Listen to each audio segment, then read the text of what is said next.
ವಿಶ್ವಾವಸು ನಾಮ ಸಂವತ್ಸರದ ವಿಜಯದಶಮಿಯ ದಿನ ನಾವೆಲ್ಲರೂ ಕೂಡ ಸಂಘ ಸ್ಥಾಪನೆಯ 100ನೇ ವರ್ಷದ ಸಂದರ್ಭದಲ್ಲಿ ಸೇರಿದ್ದೀವಿ.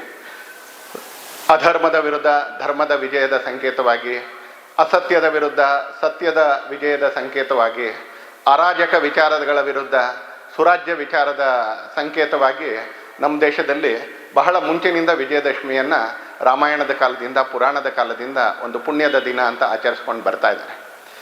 ಪೂಜನೀಯ ಕೇಶವ ಬಲಿರಾಮ್ ಹೆಡ್ಗೇವಾರ್, ಪೂಜನೀಯ ಡಾಕ್ಟರ್ ಜಿ ಅವರು ಸಹ ತಾನು ಮಾಡಬೇಕು ಅಂತ ಹೊರಟಿದ್ದಂಥ ಕಾಲಜಯಿ, ಕಾಲದ ಎಲ್ಲ ಸಮಸ್ಯೆಗಳನ್ನ, ತತ್ಕಾಲದ ಎಲ್ಲ ಸಮಸ್ಯೆಗಳನ್ನ ಜಯಿಸುವಂತಹ ಒಂದು ಸಂಘಟನೆಯನ್ನೇನು ಪ್ರಾರಂಭ ಮಾಡಬೇಕು ಅಂತ ಹೊರಟಿದ್ರೋ ಅವರು ಕೂಡ ಆಯ್ಕೆ ಮಾಡಿಕೊಂಡಿದ್ದು ಅದೇ ವಿಜಯದಶಮಿ ದಿನವನ್ನು. ಹಿಂದೂ ಸಂಪ್ರದಾಯದಲ್ಲಿ, ಹಿಂದೂ ಪರಂಪರೆಯಲ್ಲಿ ಉತ್ತರಾಯಣದಲ್ಲೊಂದು ಪುಣ್ಯಕಾಲ, ದಕ್ಷಿಣಾಯನದಲ್ಲೊಂದು ಪುಣ್ಯಕಾಲ. ಸೂರ್ಯನ ಚಲನೆಗೆ ಅನುಗುಣವಾಗಿ ನಡೀತಕ್ಕಂಥ ಉತ್ತರಾಯಣದಲ್ಲಿ ಅಕ್ಷಯ ತೃತೀಯ ಒಂದು ಪುಣ್ಯಕಾಲ. ಆ ಅಕ್ಷಯ ತೃತೀಯದ ದಿನ ಯಾವುದೇ ಮುಹೂರ್ತ ನೋಡೋ ಅವಶ್ಯಕತೆ ಇಲ್ಲ ಅಂತ ಹಿಂದೂ ಸಂಸ್ಕೃತಿ ಹೇಳುತ್ತೆ, ಹಿಂದೂ ಪರಂಪರೆ ಹೇಳುತ್ತೆ. ಯಾವುದಾದ್ರೂ ಶುಭ ಕೆಲಸ ಮಾಡಬೇಕು ಅಂತಿದ್ರೆ ಉತ್ತರಾಯಣದಲ್ಲಿ ಅಕ್ಷಯ ತೃತೀಯದ ಕಾಲದಲ್ಲಿ ಮಾಡ್ಬೋದು. ಇವತ್ತೊಂದು ಸ್ವಲ್ಪ ವಿಕೃತ ಆಗಿಬಿಟ್ಟಿದೆ, ಅವತ್ತೇ ಹೋಗಿ ಚಿನ್ನ ಬೆಳ್ಳಿ ಖರೀದಿ ಮಾಡಬೇಕು ಅಂತ. ಅವತ್ತು ಚಿನ್ನ ಬೆಳ್ಳಿ ಖರೀದಿ ಮಾಡಬೇಕು ಅಂತಲ್ಲ, ಅವತ್ತು ಶುಭದ ದಿನ, ಅವತ್ತು ಮುಹೂರ್ತ ನೋಡೋ ಅಂಥ ಅವಶ್ಯಕತೆ ಇಲ್ಲ. ಹಾಗೆ ದಕ್ಷಿಣಾಯನದಲ್ಲಿ ಜುಲೈಯಿಂದ ಅಕ್ಟೋಬರ್ವರೆಗೆ, ಕರ್ಕಾಟಕ ಸಂಕ್ರಮಣದಿಂದ ಮಕರ ಸಂಕ್ರಮಣದವರೆಗೆ ಏನು ದಕ್ಷಿಣಾಯನ ಪುಣ್ಯಕಾಲ ಇದೆಯೋ, ಆ ದಕ್ಷಿಣಾಯನದಲ್ಲಿ ಅದೇ ರೀತಿ ವಿಜಯದಶಮಿ. ರಾವಣನ ಸಂಹಾರ ಮಾಡಿ ಅಧರ್ಮದ ವಿರುದ್ಧ ಧರ್ಮವನ್ನು ಸ್ಥಾಪನೆ ಮಾಡಿದಂಥ ಸಂದರ್ಭದಲ್ಲಿ ಪಾಂಡವರು ತಮ್ಮ ವನವಾಸವನ್ನು ಮುಗಿಸಿ ಸೀಮೋಲ್ಲಂಘನಕ್ಕೋಸ್ಕರ ಬನ್ನಿ ವೃಕ್ಷದಲ್ಲಿ ಅಡಗಿಸಿದ್ದಂಥ ಶಸ್ತ್ರಾಸ್ತ್ರಗಳನ್ನ ಮತ್ತೆ ತೆಗೆದು ಅವರು ತಮ್ಮ ವಿಜಯದ ಯಾತ್ರೆಯನ್ನು ಆರಂಭ ಮಾಡಿದಂಥ ಸಂದರ್ಭದಲ್ಲಿ ಈ ರೀತಿಯ ಅನೇಕ ವಿಷಯಗಳಿಗೆ ಸಂಕೇತವಾಗಿ ದಕ್ಷಿಣಾಯನದಲ್ಲಿ ಅಶ್ವಯುಜ ಶುದ್ಧ ದಶಮಿ ಅಂದರೆ ವಿಜಯದಶಮಿ ದಿನ, ಅದನ್ನು ಅಶ್ವಯುಜ ಶುದ್ಧ ದಶಮಿ ಅಂತ ಗುರುತು ಹಿಡಿಯೋದಕ್ಕಿಂತ ಜಾಸ್ತಿ ವಿಜಯದಶಮಿ ಅಂತಲೇ ಗುರುತು ಹಿಡಿತಕ್ಕಂಥದ್ದು ಜಾಸ್ತಿ. ಯಾಕೆಂದರೆ ಅವತ್ತು ಯಾವ ಕೆಲಸ ತಗೊಳ್ತೀವೋ ಅದೆಲ್ಲ ಜಯದ ಕಡೆಗೆ, ವಿಜಯದ ಕಡೆಗೆ ಹೋಗುತ್ತೆ ಅಂತಕ್ಕಂಥದ್ದು ಹಿಂದೂ ಸಂಸ್ಕೃತಿಯ ಈ ಮಣ್ಣಿನಲ್ಲಿ ಹರಿದಿರ್ತಕ್ಕಂಥ ಎಲ್ಲ ಕವಲುಗಳ ಒಂದು ನಂಬಿಕೆ. ಪೂಜನೀಯ ಡಾಕ್ಟರ್ ಜಿ ಅವರು ಕೂಡ ತಾನು ಯಾವ ಕೆಲಸವನ್ನು ಮಾಡಬೇಕು ಅಂತ ಹೊರಟಿದ್ರೋ ಅದನ್ನು 100 ವರ್ಷದ ಕೆಳಗೆ 1925ನೇ ಇಸ್ವಿಯ ವಿಜಯದಶಮಿ ದಿನ ಕೆಲವು ವ್ಯಕ್ತಿಗಳ ಜೊತೆ ಸೇರಿ ಅವರು ಆರಂಭ ಮಾಡ್ತಾರೆ. ಸೆಪ್ಟೆಂಬರ್ ತಿಂಗಳು 27 ದಿನಾಂಕದ ಪ್ರಕಾರ ಹೇಳಬೇಕು ಅಂತ ಹೇಳಿದ್ರೆ, ಆದರೆ ನಾವು ಸಂಪ್ರದಾಯದ ಪ್ರಕಾರ, ಪಂಚಾಂಗದ ಪ್ರಕಾರ ವಿಜಯದಶಮಿ ಅಂತ ಇಟ್ಕೊಳ್ತೀವಿ. ಅಂದರೆ 100 ವರ್ಷದ ಕೆಳಗೆ ಇವತ್ತಿನ ದಿನ ತಾನು ಮಾಡಬೇಕು ಅಂತ ಹೊರಟಿದ್ದಂಥ ಹಿಂದೂ ಸಂಘಟನೆಯ ಕೆಲಸವನ್ನು ಪೂಜನೀಯ ಡಾಕ್ಟರ್ ಜಿ ಅವರು ನಾಗ್ಪುರದಲ್ಲಿ ಆರಂಭ ಮಾಡ್ತಾರೆ. ಸಂಘದ ಪ್ರವಾಹಕ್ಕೆ, ಸಂಘದ ಸ್ರೋತಕ್ಕೆ, ಸಂಘದ ಯಾತ್ರೆಗೆ, ಈ ವಿಜಯ ಯಾತ್ರೆಗೆ ಇವತ್ತು 100 ವರ್ಷ ತುಂಬಿ 101ನೇ ವರ್ಷಕ್ಕೆ ನಾವೆಲ್ಲರೂ ಕೂಡ ಕಾಲಿಟ್ಟಿದ್ದೀವಿ ಅಂತಾನೆ. ಅಂಥ ಸಂದರ್ಭದಲ್ಲಿ ದೇಶದ ಎಲ್ಲ ಕ್ಷೇತ್ರಗಳಲ್ಲಿ, ದೇಶದ ಎಲ್ಲ ಪ್ರದೇಶಗಳಲ್ಲಿ ಈ ರೀತಿ ಸ್ವಯಂ ಸೇವಕರು ವಿಜಯದಶಮಿ ಉತ್ಸವವನ್ನು ಬಹುದೊಡ್ಡ ಪ್ರಮಾಣದಲ್ಲಿ ಆಚರಣೆಗೋಸ್ಕರ ಸೇರ್ತಾ ಇದ್ದಾರೆ. ಇವತ್ತು ನಾವು ಕೂಡ ಸೇರ್ತಾ ಇದ್ದೀವಿ ಅನ್ಸರಿ. ಸಾಧಾರಣವಾಗಿ ನಗರ ಮಟ್ಟದಲ್ಲಿ, ಶಾಖೆಯಲ್ಲಿ ಅಥವಾ ನಗರ ಮಟ್ಟದಲ್ಲಿ, ಸಾಧಾರಣವಾಗಿ ಭಾಗಮಟ್ಟದಲ್ಲಿ ನಡೀತಕ್ಕಂಥ ವಿಜಯದಶಮಿ ಉತ್ಸವಕ್ಕೆ ಈ ವರ್ಷ ಒಂದು ಸ್ವಲ್ಪ ವ್ಯಾಪಕ ಸ್ವರೂಪವನ್ನು ಕೊಟ್ಟು ಸಮಾಜದ ಸಜ್ಜನ ಬಂಧುಗಳನ್ನು ಕೂಡ ಜೊತೆಗೆ ಸೇರಿಸ್ಕೊಳ್ತಾ ಎಲ್ಲ ಸ್ವಯಂ ಸೇವಕರನ್ನು ಕೂಡ ಇದರಲ್ಲಿ ಒಳಗೊಂಡು ಸ್ವಯಂ ಸೇವಕರ ಕುಟುಂಬಗಳು ಮತ್ತು ಹಿತೈಷಿಗಳ ಕುಟುಂಬದ ಮಾತೆಯರ ಎದುರುಗಡೆ ವಿಜಯದಶಮಿಯನ್ನು ಲಕ್ಷಾಂತರ ಸ್ಥಳಗಳಲ್ಲಿ ಮಾಡಬೇಕು ಅಂತಕ್ಕಂಥ ಸಂಘದ ಕಲ್ಪನೆಗೆ ಅನುಗುಣವಾಗಿ ಇವತ್ತು ಯಲಹಂಕ ಭಾಗದ ರಾಜಾನುಕುಂಟೆ ನಗರದ ಈ 2 ವಸತಿಗಳ ಕಾರ್ಯಕರ್ತರು ಮತ್ತು ಅವರ ಕುಟುಂಬ ಮತ್ತು ಹಿತೈಷಿ ವರ್ಗದವರು ನಾವೆಲ್ಲರೂ ಕೂಡ ಇವತ್ತಿಲ್ಲಿ ಸೇರಿದ್ದೀವಿ.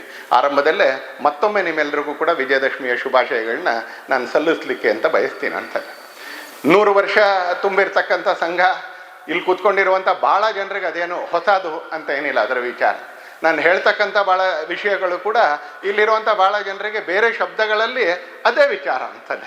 ಸಂಘ ಅದೇ ವಿಚಾರವನ್ನೇ 100 ವರ್ಷಗಳ ಕಾಲ ಅದು ಮಾಡ್ಕೊಂಡು ಬರ್ತಾ ಇರೋದರಿಂದಾಗಿ ಇವತ್ತು ನಾವು ನೋಡ್ತಾ ಇರ್ತಕ್ಕಂಥ ಅನೇಕ ಪರಿವರ್ತನೆಗಳು, ಇವತ್ತು ನಾವು ನೋಡ್ತಾ ಇರ್ತಕ್ಕಂಥ ಅನೇಕ ಚರ್ಚೆಗಳು ಇವತ್ತು ಸಂಘದ ಕಾರಣಕ್ಕೆ ಸ್ಥಾಪಿತ ಆಗಿದೆ, ಈ ಮಣ್ಣಿನಲ್ಲಿ ಸ್ಥಾಪಿತ ಆಗಿದೆ ಅಂತ. ಅದನ್ನೊಂದ್ಸಲಿ ಅವಲೋಕನ ಮಾಡ್ತಕ್ಕಂಥ, ಅದನ್ನೊಂದ್ಸಲಿ ನೋಡ್ತಕ್ಕಂಥ, ಅದನ್ನೊಂದ್ಸಲಿ ಹಿಂದಿರುಗಿ ನೋಡ್ತಕ್ಕಂಥ, ಮುಂದಿನ ದಾರಿಯ ಬಗ್ಗೆ ತಿಳ್ಕೊಳ್ಳುವಂಥ ಪ್ರಯತ್ನ ಮಾಡಬೇಕು ಅನ್ನುವಂಥ ಒಂದು ಪುಣ್ಯದ ದಿನ ಇವತ್ತು. ಆ ದಿನ ನಮ್ಮ ಉತ್ಸವ ಕೂಡ ನಡೀತಾ ಇದೆ. ವರ್ಷಪೂರ್ತಿ ಉತ್ಸವದ ಹಿನ್ನೆಲೆಯಲ್ಲಿ, 100 ವರ್ಷದ ಹಿನ್ನೆಲೆಯಲ್ಲಿ ವರ್ಷಪೂರ್ತಿ ನಮ್ಮ ಕಾರ್ಯಕ್ರಮಗಳು ನಡೆಯೋದಿದೆ. ಉದಾಹರಣೆಗೆ ನಾನು ಆರಂಭದಲ್ಲೇ ಆ ವಿಷಯವನ್ನು ಹೇಳ್ಬಿಡ್ತೀನಿ, ಯಾಕಂದರೆ ಅದು ನೆನಪಿನಲ್ಲಿ ಇರಬೇಕಾಗಿರ್ತಕ್ಕಂಥ ಸಂಗತಿ. ಮುಂದಿನ ವಾರ ಗಣವೇಶದಲ್ಲಿ ರೂಟ್ ಮಾರ್ಚ್ ಇದೆ ಅಂತಾರೆ, ಪಥಸಂಚಲನ ಇದೆ, ನಮ್ಮದು ಕೂಡ ನಗರದ ಪಥಸಂಚಲನ ಅದು ರಾಜಾನಕುಂಟೆಯಲ್ಲಿ ಬಹುಶಃ ನಡೆಯೋದಿದೆ ಅನ್ಸಲ್ಲಿ. ಗಣವೇಶ ಇವತ್ತು ತುಂಬ ಜನ ತಗೊಂಡಿದೆಯೋ ಅನ್ಸಲ್ಲಿ. ತಗೊಳ್ಬೇಕಾದ್ರೆ ಕೆಲವರಿಗೆ ಟೋಪಿ ಸಿಕ್ಕಿಲ್ಲ, ಕೆಲವರಿಗೆ ಬೆಲ್ಟ್ ಸಿಕ್ಕಿಲ್ಲ, ಕೆಲವರಿಗೆ ಬಿಳಿ ಅಂಗಿ ಸಿಕ್ಕಿಲ್ಲ. ಇವತ್ತು ಇನ್ನೊಂದು ವಾರ ಇದೆ ಅನ್ಸಲಿ. ಇವತ್ತಿಂದ ಸೆಮಿಫೈನಲ್ ಅಂತ ಅಂದ್ಕೊಂಡು ಪಥಸಂಚಲನವನ್ನು ಫೈನಲ್ ಅಂದ್ಕೊಂಡು ಒಂದ್ಸಲಿ ನಾವೆಲ್ಲರೂ ಕೂಡ ಗಣವೇಶ ಪೂರ್ತಿ ಮಾಡ್ಕೊಳ್ಬೇಕು. ಗಣವೇಶ ಎಷ್ಟಿರಬೇಕು, ಕೈಯಲ್ಲಿ ದಂಡ ಇಲ್ಲ, ಆ ದಂಡ ಬಿಟ್ಟರೆ ದಂಡ ಜೊತೆಗೆ ಎಲ್ಲವೂ ಕೂಡ ಇರಬೇಕು. ಪಥಸಂಚಲನದಲ್ಲಿ ಪಾಲ್ಗೊಳ್ಳಿಕ್ಕೆ ನಡೀಲೇಬೇಕು ಅಂತೇನಿಲ್ಲ. ಗಣವೇಶಧಾರಿಗಳಾಗಿ ನಾವು ಶುಭ ಹೊರೈಸ್ಲಿಕ್ಕೂ ಅಲ್ಲಿಗೆ ಹೋಗ್ಬೋದು ಒಂದ್ಸಲಿ. ಆಗೋರು ನಡೀತಾರೆ, ಹೆಜ್ಜೆ ಹಾಕೋರು ನಡೀತಾರೆ, 3 ಕಿಲೋಮೀಟರ್ 4 ಕಿಲೋಮೀಟರ್ ನಡಿಬೋದಾಗಿರೋರು ನಡೀತಾರೆ. ನಾವು ಪ್ರಣಾಮ ಮಾಡ್ಲಿಕ್ಕೆ ನಾವು ಹೋಗ್ಬೇಕು ಒಂದ್ಸಲಿ. ಇವತ್ತು ಯಾರು ಬಂದಿದ್ದೀವಿ ನಾವೆಲ್ಲರೂ ಕೂಡ ನೆನಪಿಟ್ಕೊಳ್ಬೇಕು ಒಂದ್ಸಲಿ. ನಾವೆಲ್ಲರೂ ಮುಂದಿನ ವಾರದ ಪಥಸಂಚಲನದಲ್ಲಿ ಪಾಲ್ಗೊಳ್ಬೇಕು. ಯಾಕಂದರೆ ಅದು ಕೂಡ ವಿಜಯದಶಮಿ ಉತ್ಸವದ ಒಂದು ಭಾಗ. ಯಾರ್ಯಾರು ಇವತ್ತು ಪಂಚೆಯಲ್ಲಿ, ಯಾರ್ಯಾರು ಇವತ್ತು ಪ್ಯಾಂಟಲ್ಲಿ ಬಂದಿದ್ದಾರೆ ಅವರು ಸ್ವಲ್ಪ ಗ್ರ್ಯಾಜುಯೇಟ್ ಆಗಬೇಕು ಮುಂದಿನ ವಾರದ ಅಷ್ಟೊತ್ತಿಗೆ. ಇನ್ನೂ 1 ವಾರ ಇದೆ ಹೋಮ್ವರ್ಕಿಗೆ. ಆ ಹೋಮ್ವರ್ಕ್ ಪೂರ್ತಿ ಮಾಡಿ ನಾವು ಕೂಡ ಗ್ರ್ಯಾಜುಯೇಟ್ ಆಗುವಂಥ ಪ್ರಯತ್ನ ಮಾಡಬೇಕು. ನಾನೇನು ಒತ್ತಾಯ ಮಾಡ್ತಾ ಇಲ್ಲ ಅಂತೇಳಿ, ಹಾಗಂತೇಳಿ ಮುಂದಿನ ವಾರ ಬರದೇನೂ ಇರಬೇಡಿ ಅಂತೇಳಿ. ಹಾಗೆ ಗ್ರ್ಯಾಜುಯೇಟ್ ಆಗುವಂಥ ಪ್ರಯತ್ನ ಮಾಡಬೇಕು. ಹಾಗೆ ಅನೇಕ ಕಾರಣಗಳಿಗೆ ಕರ್ನಾಟಕದಲ್ಲಿ ಆಯುಧ ಪೂಜೆ ಸಂದರ್ಭದಲ್ಲಿ ತುಂಬ ಜನ ಯಾತ್ರೆ ಹೋಗ್ತಾರೆ. ಆಯುಧ ಪೂಜೆಯನ್ನು ಮೊನ್ನೆ ಮುಗಿಸಿ, ನಿನ್ನೆ ಆಯುಧ ಪೂಜೆ ಆಗಿದ್ರು, ಮೊನ್ನೆ ಪೂಜೆ ಮುಗಿಸಿ ಮೊನ್ನೆ ಸಾಯಂಕಾಲನೇ ಯಾತ್ರೆಗೆ ಹೋಗ್ತಾರೆ. ನಮ್ಮ ಸುತ್ತಮುತ್ತಲಿನ ಮನೆಗಳಲ್ಲೂ ಕೂಡ ತುಂಬ ಮನೆಗಳಲ್ಲಿ ನಾವು ನೋಡಿದ್ರೆ ಧರ್ಮಸ್ಥಳದಲ್ಲಿದ್ದೀವಿ, ಮಂತ್ರಾಲಯದಲ್ಲಿದ್ದೀವಿ ಅಂತ ಹೇಳೋ ಸುದ್ದಿ ಕೇಳ್ಸುತ್ತೆ ನಮ್ಗೆ ಅಂತಲೇ. ಹಾಗೆ ಅವರೆಲ್ಲರೂ ಮುಂದಿನ ವಾರ ವಾಪಸ್ ಬರ್ತಾರೆ. ಇವತ್ತಿರೋರೆಲ್ಲರೂ ಮುಂದಿನ ವಾರ ಎಲ್ಲೂ ಹೋಗಬಾರ್ದು. ಇವತ್ತು ಯಾರು ಪಂಚೆ ಮತ್ತು ಪ್ಯಾಂಟಲ್ಲಿ ಕೂತ್ಕೊಂಡಿದ್ದೀವಿ ಅವರು ಗಣವೇಶಧಾರಿಗಳಾಗಬೇಕು. ಇವತ್ತು ಯಾರು ಊರಲ್ಲಿಲ್ಲ ಅಂಥವ್ರು ವಾಪಸ್ ಬರ್ತಾರೆ, ಅವರನ್ನು ಸೇರಿಸಿ ಮುಂದಿನ ವಾರದ ಪಥಸಂಚಲನ ಅದು ಸಾವಿರಾರು ಸಂಖ್ಯೆಯಲ್ಲಿ ಒಂದ್ಸಲಿ ಸಂಘದ ಶಕ್ತಿ ಪ್ರದರ್ಶನ, ಸಮಾಜಕ್ಕೆ ಭರವಸೆಯ ಪ್ರದರ್ಶನ ಎರಡೂ ಆಗ್ಬೇಕು. ಸಮಾಜಕ್ಕೊಂದು ಭರವಸೆ ಕೇಂದ್ರನ. ಸಂಘದ ಶಕ್ತಿ ಪ್ರದರ್ಶನ ಅಂದರೆ ಯಾರನ್ನೂ ಹೆದರ್ಸ್ಲಿಕ್ಕೆ ನಾವು ಶಕ್ತಿ ಪ್ರದರ್ಶನ ಮಾಡೋದಿಲ್ಲ. ನಾವು ಮಾಡ್ತಕ್ಕಂಥ ಸಮಾಜಕ್ಕೊಂದು ಭರವಸೆಗೆ, ಸಮಾಜದ ಎಲ್ಲ ಒಳ್ಳೆಯದಕ್ಕೆ ಆಧಾರವಾಗಿ ನಿಂತ್ಕೊಳ್ತಕ್ಕಂಥ ಒಂದು ಸ್ವಯಂ ಸೇವಿ ಸಂಘಟನೆ. ಪೇಡ್ ಆರ್ಗನೈಸೇಷನ್ ಅಲ್ಲ, ಇದೊಂದು ವಾಲಂಟ್ರಿ ಆರ್ಗನೈಸೇಷನ್. ಸಮಾಜದ ಎಲ್ಲ ಕೆಲಸಗಳಿಗೆ ಬರೀ ನಮ್ಮ ಕೆಲಸ ಮಾಡ್ಕೋತೀವಿ ಅಂತಲ್ಲ, ನಮ್ಮ ಉತ್ಸವ ಮಾಡ್ಕೋತೀವಿ ಅಂತಲ್ಲ, ಸಮಾಜದ ಎಲ್ಲ ಒಳ್ಳೆಯ ಸಂಕಲ್ಪಗಳಿಗೆ ಆಧಾರವಾಗಿ ನಿಂತ್ಕೊಳ್ತಕ್ಕಂಥ ಒಂದು ಶಕ್ತಿ ಇವತ್ತು ನಿಮ್ಮ ನಡುವೆ ಇದೆ ಅಂತ ಸಮಾಜಕ್ಕೆ ವಿಶ್ವಾಸ ಮೂಡಿಸುವಂಥ ರೀತಿಯಲ್ಲಿ ಬರ್ತಾ ಇರತಕ್ಕಂಥ ಭಾನುವಾರದ ಪಥಸಂಚಲನ ನಭೂತೋ ಅನ್ನುವಂಥದ್ದು. ಸಂಘ ಸ್ವಯಂ ಸೇವಕರು ಯಾವಾಗಲೂ ನ ಭವಿಷ್ಯತಿ ಅಂತ ಹೇಳೋದಿಲ್ಲ. ನಾವು ಸಾಧಾರಣವಾಗಿ ಭಾಷಣ ಮಾಡ್ತಾ ಇರಬೇಕಾದ್ರೆ ನ ಭೂತೋ ನ ಭವಿಷ್ಯತಿ 2 ಶಬ್ದ ಒಟ್ಟಿಗೆ ಕೇಳಿ. ಹಿಂದೆ ಯಾವತ್ತೂ ಆಗಿರಲಿಲ್ಲ, ಮುಂದೆ ಯಾವತ್ತೂ ಆಗ್ಲಿಕ್ಕಿಲ್ಲ ಅಂತಕ್ಕಂಥ ಅಹಂಕಾರ ನಮ್ಮ ಸಂಘಟನೆಗಿಲ್ಲ. ಯಾಕಂದರೆ ನಾವೇ ಮಿತಿ ಹಾಕೊಂಡ್ಬಿಟ್ರೆ ಇವತ್ತಿಂದೆ ಅತ್ಯಂತ ಜಾಸ್ತಿ ಅಂತ. ಹೀಗಾಗಿ ನಾವು ಯಾವತ್ತೂ ನ ಭವಿಷ್ಯತಿ ಅಂತ ಹೇಳೋದಿಲ್ಲ. ನ ಭೂತೋ ಹಿಂದೆ ಎಂದೂ ಆಗಿರಬಾರ್ದು. ಅಷ್ಟು ದೊಡ್ಡ ಪಥಸಂಚಲನ ನಮ್ಮ ನಗರದಲ್ಲಿ ಮುಂದಿನ ಭಾನುವಾರ ನಡಿಬೇಕು. ಹಾಗೆ ಸಂಘದ ಕಾರ್ಯಕರ್ತರು ಈ ವರ್ಷ ಎಲ್ಲ ಸಜ್ಜನ ಬಂಧುಗಳ ಜೊತೆ ಸೇರಿ ಪ್ರತಿ ಮನೆಗೆ ಕೆಲವು ಸಂದೇಶಗಳನ್ನ, ಸಂಘದ ಸ್ಥಾಪನೆ, ಸಂಘದ ಉದ್ದೇಶ, ಮುಂದಿನ ದಿನಗಳಲ್ಲಿ ಸಂಘ ಮಾಡ್ತಕ್ಕಂಥ ಕಾರ್ಯಕ್ರಮ, ಇದರ ಬಗ್ಗೆ ತಿಳಿಸ್ಲಿಕ್ಕೆ ಮನೆ ಮನೆಗೆ ಹೋಗೋರಿದ್ದಾರೆ. ಅದರಲ್ಲೂ ಕೂಡ ನಾವೆಲ್ಲರೂ ಕೂಡ ಪಾಲ್ಗೊಳ್ಬೇಕು. ಮಾತಾ ಭಗಿನಿಯರು ಕೂಡ ಪಾಲ್ಗೊಳ್ಬೇಕು, ನಮ್ಮ ಪರಿಸರದಲ್ಲಿ ಪಾಲ್ಗೊಳ್ಬೇಕು ಅನ್ಸಲ್ಲ. 3ನೇದು ಹಿಂದೂ ಸಮ್ಮೇಳನಗಳು ಬೃಹತ್ ಪ್ರಮಾಣದಲ್ಲಿ ಇದೇ ರೀತಿಯಲ್ಲಿ ವಸತಿಯಲ್ಲಿ ನಗರದಲ್ಲಿ ಬೃಹತ್ ಪ್ರಮಾಣದಲ್ಲಿ ಹಿಂದೂ ಸಮ್ಮೇಳನಗಳಾಗೋದಿದೆ. ಅದರಲ್ಲಿ ಗಣವೇಶದ ಅವಶ್ಯಕತೆ ಇಲ್ಲ. ಗಣವೇಶ ಇರೋರು ಮಾತ್ರ ಬರ್ತಾರೆ ಅಂತೇನಿಲ್ಲ, ಸಂಘದ ಪರಿಚಯ ಇರೋರು ಮಾತ್ರ ಬರ್ತಾರೆ ಅಂತಲೂ ಏನಿಲ್ಲ. ಯಾರು ತನ್ನನ್ನು ತಾನು ಹಿಂದೂ ಅಂತ ಅನ್ಕೊಳ್ತಾರೋ ಅವರೆಲ್ಲರೂ ಬರಬೇಕು, ಸಜ್ಜನ ಬಂಧುಗಳು ಬರಬೇಕು, ಮಾತಾ ಭಗಿನಿಯರು ಬರಬೇಕು. ಅದು ಒಂದು ಬೃಹತ್ ಪ್ರಮಾಣದಲ್ಲಿ ನಡಿಬೇಕಾಗಿರ್ತಕ್ಕಂಥ ಕಾರ್ಯಕ್ರಮ. ಅದಕ್ಕೂ ಕೂಡ ಇಲ್ಲಿರ್ತಕ್ಕಂಥ ನಾವೆಲ್ಲರೂ ಕೂಡ ನಮ್ಮ ಪರಿಶ್ರಮ, ನಮ್ಮ ಯೋಗದಾನ ಇವೆರಡೂ ಕೂಡ ಆ ಸಂದರ್ಭದಲ್ಲಿ ಸಾಮೂಹಿಕವಾಗಿ ನಮ್ದು ಇರಬೇಕು. ಇನ್ನು ಉಳಿದಿರ್ತಕ್ಕಂಥ ಚಟುವಟಿಕೆ ಅದು ಕಾರ್ಯಕರ್ತರು ಮಾಡ್ತಾರೆ. ನಮ್ಮ ಅಪೇಕ್ಷೆ ಇದ್ದಂಥ ಕಡೆಗಳಲ್ಲಿ ನಾವು ಹೋಗ್ಬೋದು. ಆದರೆ ಈ 3 ಇವತ್ತಿನ ಉತ್ಸವ ಮತ್ತು ಪಥಸಂಚಲನ, 2ನೇದು ಮನೆ ಮನೆ ಸಂಪರ್ಕದ ಅಭಿಯಾನ, 3ನೇದು ಹಿಂದೂ ಸಮ್ಮೇಳನ, ಈ 3ರಲ್ಲಿ ಎಲ್ಲರದ್ದು ಕೂಡ ಪಾತ್ರ ಇದೆ. ಎಲ್ಲರ ಸಹಕಾರ ಕೂಡ ಬೇಕು, ಎಲ್ಲರ ಭಾಗವಹಿಸಬೇಕು ಕೂಡ ಬೇಕು, ಮತ್ತು ಉಳಿದವ್ರನ್ನೂ ಭಾಗವಹಿಸುವ ರೀತಿಯಲ್ಲಿ ಮಾಡಲಿಕ್ಕೆ ನಮ್ಮ ಪ್ರಯತ್ನ ಬೇಕು. ಈ 3 ಚಟುವಟಿಕೆಗಳನ್ನ ಮುಂದಿನ ವಾರದ ಪಥಸಂಚಲನ, ಮನೆ ಮನೆ ಸಂಪರ್ಕ ಮತ್ತು ಹಿಂದೂ ಸಮ್ಮೇಳನ ನಾನು ಆರಂಭದಲ್ಲೇ ನಿಮ್ಮ ಮುಂದೆ ಇಡುವಂಥ ಪ್ರಯತ್ನ ಮಾಡಿದ್ದೀನಿ ಅನ್ಸಲೆ. ಸಂಘ 100 ವರ್ಷಗಳ ಕೆಳಗೆ ಆರಂಭ ಆಯಿತು. 100ನೇ ವರ್ಷ ಮುಗಿಸಿ 101ನೇ ವರ್ಷದ ಹೆಜ್ಜೆ ಇಡ್ತಾ ಸಂದರ್ಭದಲ್ಲಿ ನಾವು ವಿಜಯದಶಮಿ ಉತ್ಸವದಲ್ಲಿ ಮತ್ತೊಂದ್ಸಲಿ ನಮ್ಮ ಕೆಲಸವನ್ನು ನೆನಪು ಮಾಡ್ಕೊಳ್ಳೋಕ್ಕೆ, ನಮ್ಮ ವಿಚಾರವನ್ನು ಮೆಲುಕು ಹಾಕಲಿಕ್ಕೆ, ಭವಿಷ್ಯದ ದಾರಿಯನ್ನು ಕಂಡುಕೊಳ್ಳಲಿಕ್ಕೆ, ಸ್ಪಷ್ಟ ಮಾಡ್ಕೊಳ್ಳಿಕ್ಕೆ ನಾವಿಲ್ಲಿ ಸೇರಿದ್ದೀವಿ ಒಂದ್ಸಲಿ. ಯೋಚನೆ ಮಾಡಿ, ನಮ್ಮ ದೇಶದಲ್ಲಿ 100 ವರ್ಷಗಳಿಂದ ನಡ್ಕೊಂಡು ಬರ್ತಾ ಇದೆ ಅನ್ನುವಂಥ ಸಂಘಟನೆಗಳು ಎಷ್ಟಿದ್ದಾವೆ ಅಂತ ನೀವೇ ಆಲೋಚನೆ ಮಾಡಿ. ಸಾರ್ವಜನಿಕ ಕ್ಷೇತ್ರಗಳಲ್ಲಿ ಭಾಳ ಕಡಿಮೆ ಸಂಘಟನೆಗಳಿರ್ತಕ್ಕಂಥ, ಎಲ್ಲಿ ವಿರೋಧಾಭಾಸ ಅಂತಕ್ಕಂಥ ಶಬ್ದಕ್ಕೆ ಪ್ರವೇಶನೇ ಇಲ್ವೋ. ಕಾನ್ಫ್ಲಿಕ್ಟ್ ಅನ್ನುವಂಥ ಶಬ್ದಕ್ಕೆ ಪ್ರವೇಶನ ಇಲ್ವೋ ಆ ರೀತಿಯಲ್ಲಿ 100 ವರ್ಷಗಳ ಕಾಲ ನಡ್ಕೊಂಡು ಬಂತು ಸಂಘ. ಎಲ್ಲೋ ಒಂದೇ ಜಾತಿಗೆ ಸೇರಿದ್ದ ಅಲ್ಲ, ಒಂದೇ ಭಾಷೆಗೆ ಸೇರಿದ್ದ ಅಲ್ಲ, ಒಂದೇ ರೀತಿಯ ಸ್ವಭಾವಕ್ಕೆ ಸೇರಿದ್ದ. ನಮ್ಮೂರಲ್ಲಿ ತುಂಬ ನಡೆಯುತ್ತೆ, ಲಲಿತಾ ಸಹಸ್ರನಾಮದ ಕೇಂದ್ರಗಳು ನಡೆಯುತ್ತೆ. ಲಲಿತಾ ಸಹಸ್ರನಾಮ ಹೇಳಬೇಕು ಅಂತ ಇರೋರು ಒಟ್ಟಾಗ್ತಾರಂತ. ಅಕ್ಕನವರ ವಚನದ ಕೇಂದ್ರಗಳು ನಡೆಯುತ್ತೆ, ಅಕ್ಕನವ್ರ ವಚನ ಹೇಳಬೇಕು ಅನ್ನೋರು ಒಟ್ಟಾಗ್ತಾರೆ. ಎಲ್ಲೋ ವೇದ ಪಾಠಶಾಲೆ ನಡೆಯುತ್ತೆ, ವೇದ ಹೇಳಬೇಕು ಅನ್ನೋರು ಅದರ ಪಾಠ ಮಾಡಬೇಕು ಅನ್ನೋರು ಅವ್ರು ಒಟ್ಟಾಗ್ತಾರೆ. ಎಲ್ಲೋ ಭಜನಾ ಕೇಂದ್ರ ನಡೆಯುತ್ತೆ, ಭಜನೆ ಬಗ್ಗೆ ಆಸಕ್ತಿ ಇರ್ತಕ್ಕಂಥವ್ರು ಕೇಳ್ತಾರೆ. ಇದು ಸಮಾನ ಆಸಕ್ತಿಯ ತಂಡಗಳು, ಒಳ್ಳೆ ತಂಡಗಳು, ಯಾವುದು ಕೆಟ್ಟದಲ್ಲ, ಇದೆಲ್ಲ ಒಳ್ಳೆ ತಂಡಗಳು. ಆದರೆ ಸಮಾನ ಆಸಕ್ತಿಯ ಕೇಂದ್ರಗಳಿವು. ಅವರು ತುಂಬ ದಿನ ಒಟ್ಟಿಗೆ ಕಾರ್ಯಕ್ರಮ ಮಾಡೋದ್ರಲ್ಲಿ ಒಂದು ಸಹಜತೆ ಇದೆ. ಯಾಕಂದ್ರೆ ಸಮಾನ ಆಸಕ್ತಿಯ ಸಮಾನ ರೀತಿಯ ವ್ಯಕ್ತಿಗಳು ಇವರೆಲ್ಲ. ಆದರೆ ಇವತ್ತು ಇಲ್ಲಿ ಕುತ್ಕೊಂಡಿದ್ದೀವಲ್ಲ, ಇಲ್ಲಿ ಒಂದು ಭಾಷೆಯ ಜನಗಳಿದ್ದಾರೆ ಅಂತ ಏನಿಲ್ಲ. ಇಲ್ಲಿ IT ಮಿಲನ್ನ ಕಾರ್ಯಕರ್ತರು, ಸ್ವಯಂ ಸೇವಕರು ಕೂಡ ಇದ್ದಾರೆ. ಅದು IT ಉದ್ಯೋಗಕ್ಕೋಸ್ಕರ ಬೆಂಗಳೂರಿಗೆ ಬಂದಿರತಕ್ಕಂಥ ದೇಶದ ಎಲ್ಲ ರಾಜ್ಯದವರು ಇದ್ದಾರೆ. ಕೆಲವರಂತೂ ಶಿಸ್ತುಬದ್ಧವಾಗಿ ನನಗೆ ಇವತ್ತಿನ ಕಾರ್ಯಕ್ರಮದಲ್ಲಿ ಕೂತಿದ್ದಾರೆ. ಬಹುಶಃ ಅವ್ರಿಗೆ ನಾನು ಮಾತಾಡ್ತಾ ಇರೋ ಕನ್ನಡ ಕೂಡ ಅರ್ಥ ಆಗ್ಲಿಕ್ಕಿಲ್ಲ, ಪೂರ್ತಿ ಅರ್ಥ ಆಗ್ಲಿಕ್ಕಿಲ್ಲ ಅನ್ನೋಂಥವ್ರು ಇದ್ದಾರೆ. ಭಾಷೆಯಿಂದ ಕನ್ನಡದವರಿದ್ದಾರೆ, ತಮಿಳ್ನವರಿದ್ದಾರೆ, ಮಲಯಾಳದವರು ಇದ್ದಾರೆ, ತೆಲುಗುನವರಿದ್ದಾರೆ. ಭಾಷೆಯಿಂದ 4 ಭಾಷೆಯವರು ಪ್ರಚನ್ನವಾಗಿದ್ದಾರೆ ಅಂತಲ್ಲಿ. ಹೀಗೆ ಒಂದು ಭಾಷೆಯವರ ನಾವು, ಒಂದು ಭಾಷೆಯವರಲ್ಲ. ಒಂದು ಜಾತಿಯವರ ನಾವು ಅಂತ ಕೇಳಿದ್ರೆ ಒಂದು ಜಾತಿಯವರು ಕೂಡ ಅಲ್ಲ ಅಂತ. ನಮಗೆ ಗೊತ್ತೂ ಇಲ್ಲ ಇನ್ನೊಬ್ರು ಜಾತಿ ಯಾವುದು ಅಂತ. ಅವ್ರು ಯಾವುದೋ ಸರ್ನೇಮ್ ಇಟ್ಕೊಂಡಿದ್ರೆ ಆ ಸರ್ನೇಮ್ ಕಾರಣಕ್ಕೆ ನಮಗೆ ಗೊತ್ತು ಇವ್ರು ಇಂಥ ಜಾತಿಯವರು ಅಂತ. ಸರ್ನೇಮಲ್ಲೂ ಕೆಲವರು ಜನರಲ್ ಸರ್ನೇಮ್ ಆದರೆ, ಉದಾಹರಣೆಗೆ ಯಾರಾದರೂ ರಾವ್ ಅಂತ ಇಟ್ಕೊಂಡಿದ್ರೆ, ಅಥವಾ ವೇದಿಕೆಯಲ್ಲಿ ನಮ್ಮಿಬ್ಬರು ಸಂಘ ಚಾಲಕರಿದ್ದಾರೆ, ಒಬ್ರು ಕುಮಾರ್ ಅಂತ ಸರ್ನೇಮು, ಇನ್ನೊಬ್ರದ್ದು ಬಾಬು ಅಂತ ಸರ್ನೇಮು. ಈ ಬಾಬು ಅನ್ನೋರು ಎಲ್ಲ ಜಾತಿಲೂ ಇದ್ದಾರೆ. ಹೀಗಾಗಿ ನಮಗವರು ಬಾಬು, ಹರೀಶ್ ಬಾಬು ಅವ್ರು ಯಾವ ಜಾತಿ ನಮ್ಗೇನು ಗೊತ್ತಿಲ್ಲ. ಕೇಶವ್ ಕುಮಾರ್ ಅವ್ರು ಯಾವ ಜಾತಿ ನಮಗೆ ಗೊತ್ತಿಲ್ಲ. ಅವ್ರ ಮನೆಗೆ ಹೋದಾಗ ಯಾವುದೋ ಫೋಟೋ ನೋಡಿದ್ರೆ ಅನ್ಕೋಬೋದಷ್ಟೇ, ಅದು ಸತ್ಯ ಆಗುತ್ತೆ ಅಂತ ಏನಿಲ್ಲ. ಹೀಗೆ ಇಲ್ಲಿರ್ತಕ್ಕಂಥವರಲ್ಲಿ ಜಾತಿ ಸೂಚಕವಾಗಿರ್ತಕ್ಕಂಥ ಶಬ್ದ ಯಾರಾದ್ರೂ ಇಟ್ಕೊಂಡಿದ್ರೆ ಅವ್ರ ಜಾತಿ ಗೊತ್ತಾಗ್ಬೋದೇ ಹೊರತು, ರಾಜಕೀಯ ಕ್ಷೇತ್ರದಲ್ಲಿ ಇರೋರ ಜಾತಿ ಅನಿವಾರ್ಯವಾಗಿ ಗೊತ್ತಾಗ್ಬೋದೇ ಹೊರತು ಅಲ್ಲೂ ಮನಸ್ಸಿನ ತಿಳ್ಕೊತೀವಿ ಅಂತ ಏನಿಲ್ಲ. ಆದರೆ ಅಲ್ಲಿ ಟಿಕೆಟ್ ಕೊಡಬೇಕಾದ್ರೆ, ನಾಮಿನೇಷನ್ ಮಾಡಬೇಕಾದ್ರೆ ಅದನ್ನು ತಿಳ್ಕೊಬೇಕಾಗಿರೋ ಪ್ರಸಂಗ ಬರುತ್ತೆ, ಹಾಗಾಗಿ ಗೊತ್ತಾಗುತ್ತೆ ಅಂತ. ಇಲ್ಲಿದ್ರೆ ಅಲ್ಲೂ ಗೊತ್ತಾಗುತ್ತೆ ಅಂತ ಅನೇಕ ಸರಿ ಇಲ್ಲ. ನಾವು ಒಂದು ಜಾತಿಯವರ ಅಂತ ಕೇಳಿದ್ರೆ ನಾವು ಒಂದು ಜಾತಿಯವರನ್ನಕ್ಕೆ ಒಂದು ಜಾತಿಯವರು ಅಲ್ಲ ಅಂತ ನಾನು ಹೇಳಲ್ಲ. ಅದಕ್ಕಿಂತ ಮುಂಚಿಂದು ಅಂದರೆ ಒಂದು ಜಾತಿಯವರು ಅಲ್ಲ ಅಂತ ಹೇಳೋಕ್ಕೂ ನಮ್ಮ ಹತ್ರ ಮಾಹಿತಿ ಇಲ್ಲ. ಒಂದು ಭಾಷೆಯವರಂತೂ ಅಲ್ವೇ ಅಲ್ಲ ನಾವು. ಒಂದು ಸ್ವಭಾವದವರ ಅಂತ ಕೇಳಿದ್ರೆ ಇಲ್ಲ, ಯಾರೋ ಉಗ್ರ ಸ್ವಭಾವದವ್ರು ಇದ್ದಾರೆ, ಹೊಡಿ ಬಡಿ ಅನ್ನೋರಿದ್ದಾರೆ, ಯಾರೋ ಸದಾ ಕಾಲಕ್ಕೂ ಶಾಂತಿ ಸಮಾಧಾನ ಅನ್ನೋಂಥವ್ರು ಇದ್ದಾರೆ, ಯಾರೋ ಕೆಲವರು ಇದ್ರ ಮಧ್ಯದಲ್ಲಿ ಓಡಾಡೋವಂಥವ್ರು ಇದ್ದಾರೆ. ಒಂದು ಸ್ವಭಾವದವರ ಅಂತ ಕೇಳಿದ್ರೆ ಒಂದು ಸ್ವಭಾವದವರಲ್ಲ. ಒಂದು ಆಸಕ್ತಿಯವರ ಅಂತ ಕೇಳಿದ್ರೆ ಯಾರಿಗೋ ಗಿಡ ನೆಡಬೇಕು ಅಂತ ಆಸಕ್ತಿ ಇದೆ, ಯಾರಿಗೋ ಸಂಸ್ಕಾರ ಕೇಂದ್ರ ನಡೆಸಬೇಕು ಅಂತ ಆಸಕ್ತಿ ಇದೆ, ಯಾರಿಗೋ ಸಮಾಜದ ಕೆಲಸಕ್ಕೋಸ್ಕರ ಹಣ ಸಂಗ್ರಹ ಮಾಡಬೇಕು ಅಂತ ಆಸಕ್ತಿ ಇದೆ, ಯಾರಿಗೋ ಸಮಾಜದ ಕೆಲಸಕ್ಕೋಸ್ಕರ ಟೈಮ್ ಕೊಡಬೇಕು ಅನ್ನೋ ಆಸಕ್ತಿ ಇದೆ. ಅವ್ರ ವ್ಯವಸ್ಥೆಗಳಲ್ಲಿ ಬಂದು ಕೂತ್ಕೊಳ್ತಾರೆ. ಹಲವು ಆಸಕ್ತಿಯ ಜನ ಇದೆಯೋ ಹಂಗೆ.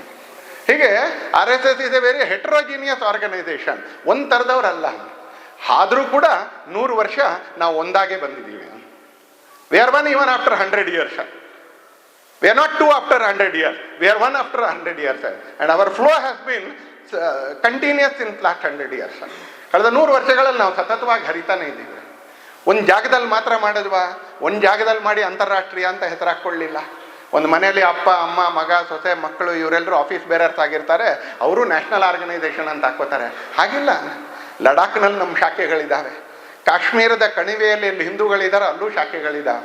ಕೆಲವು ಮುಸಲ್ಮಾನರು ಸಂಘವನ್ನು ಒಪ್ಪಿ ಇದು ಹಿಂದೂ ರಾಷ್ಟ್ರ ಅಂತ ಒಪ್ಪಿ ಬರ್ತಾ ಇರ್ತಕ್ಕಂಥ ಮುಸಲ್ಮಾನರಿಗೆ ಕಾಶ್ಮೀರ ಕಣಿವೆಯಲ್ಲಿ ಶಾಖೆಗಳಿದ್ದಾವೆ. ದಕ್ಷಿಣದ ಕೇರಳದಲ್ಲಿ ಕನ್ಯಾಕುಮಾರಿಯಲ್ಲಿ ಬಹುತೇಕ ಗ್ರಾಮಗಳಲ್ಲಿ ಶಾಖೆ ಇದೆ. ಕಚ್ನ ಗಡಿಗಳಲ್ಲಿ, ರಾಜಸ್ಥಾನದ ಗಡಿಗಳಲ್ಲಿ, ಪಂಜಾಬ್ನ ಗಡಿಗಳಲ್ಲಿ ಶಾಖೆ ಇದೆ. ಮೇಘಾಲಯ, ನಾಗಾಲ್ಯಾಂಡ್, ಮಣಿಪುರ, ಈ ಥರ ಮೇಘಾಲಯ, ನಾಗಾಲ್ಯಾಂಡ್, ಮಿಜೋರಾಂ ಥರದ ಸಂಪೂರ್ಣ ಕ್ರಿಶ್ಚಿಯನ್ ಮೆಜಾರಿಟಿ ರಾಜ್ಯಗಳಲ್ಲಿ 89% ಕ್ರಿಶ್ಚಿಯನ್ರು, 91% ಕ್ರಿಶ್ಚಿಯನ್ರು, 97% ಕ್ರಿಶ್ಚಿಯನ್ರು ಇರ್ತಕ್ಕಂಥ ರಾಜ್ಯಗಳಲ್ಲಿ ಸಂಘ ಚಟುವಟಿಕೆಗಳಿದೆ, ಸಂಘ ಶಾಖೆಗಳಿದೆ. ಇನ್ನು ಹಿಂದೂಗಳೇ ಬಹುಸಂಖ್ಯಾತರಾಗಿರ್ತಕ್ಕಂಥ ಜಾಗಗಳಲ್ಲಿ ಅನೇಕ ಕಡೆಗಳಲ್ಲಿ ಬಹುತೇಕ ಗ್ರಾಮಗಳಲ್ಲಿ ಶಾಖೆ ಇದೆ. ಇಷ್ಟು ಊರುಗಳಲ್ಲಿ ಸಂಘ ಹರಡ್ಕೊಂಡಿದ್ದಾಗಲೂ ಕೂಡ V are one even after 100 years. ನಾವೊಂದು ಯಾಕೆ ಅಂತ ಕೇಳಿದ್ರೆ ನಮ್ಮ ಮನಸ್ಸಿನಲ್ಲಿ ಒಂದು ವಿಚಾರದ ಬಗ್ಗೆ ಇರ್ತಕ್ಕಂಥ ಶ್ರದ್ಧೆ, ಕಾಶ್ಮೀರದಲ್ಲಿರ್ತಕ್ಕಂಥ ಅಕಸ್ಮಾತ್ ಯಾರಾದರೂ ಮುಸಲ್ಮಾನ್ ಸ್ವಯಂ ಸೇವಕರಿದ್ರೆ ಅವ್ರ ಮನಸ್ಸಿನಲ್ಲೂ ಈ ವಿಚಾರದ ಶ್ರದ್ಧೆ ಕಾಂಪ್ರಮೈಸ್ ಇಲ್ಲ. ಯಾರೋ ಬಂದರೆ ನಾವು ಹಿಂದೂ ರಾಷ್ಟ್ರ, ಯಾರೋ ಬರೆದಿದ್ರೆ ಹಿಂದೂ ರಾಷ್ಟ್ರ, ಯಾರೋ ಬಂದರೆ ಹಿಂದೂ ರಾಷ್ಟ್ರ ಇಲ್ರಿ ಭಾರತ ಅಂತಲ್ಲ. ನಾವು ಯಾರಾದರೂ ಬಂದರೂ ಕೂಡ ಹಿಂದೂ ರಾಷ್ಟ್ರ ಮತ್ತು ಭಾರತ, ಯಾರೋ ಬರೆದಿದ್ರು ಕೂಡ ನಾವು ಹಿಂದೂ ರಾಷ್ಟ್ರ ಮತ್ತು ಭಾರತ. ಒಬ್ರಿಗೆ ಹಿಂದೂ ರಾಷ್ಟ್ರ ಅಂತ ಹೇಳ್ತೀವಿ, ಇನ್ನೊಬ್ರಿಗೆ ಭಾರತ ಅಂತ ಹೇಳ್ತೀವಿ. ಒಬ್ರಿಗೆ ಹಿಂದೂ ಅಂತ ಹೇಳ್ತೀವಿ, ಇನ್ನೊಬ್ರು ಬಂದಾಗ ಭಾರತೀಯ ಅಂತ ಹೇಳ್ತೀವಿ. ಒಬ್ಬರು ಬಂದಾಗ ಹಿಂದುತ್ವದ ಭಾಷೆಯಲ್ಲಿ ಮಾತಾಡ್ತೀವಿ, ಇನ್ನೊಬ್ರು ಬಂದಾಗ ಸೆಕ್ಯುಲರ್ ಭಾಷೆಯಲ್ಲಿ ಮಾತಾಡ್ತೀವಿ. ಈ ಥರ ನಡೆಯೋದಿಲ್ಲ.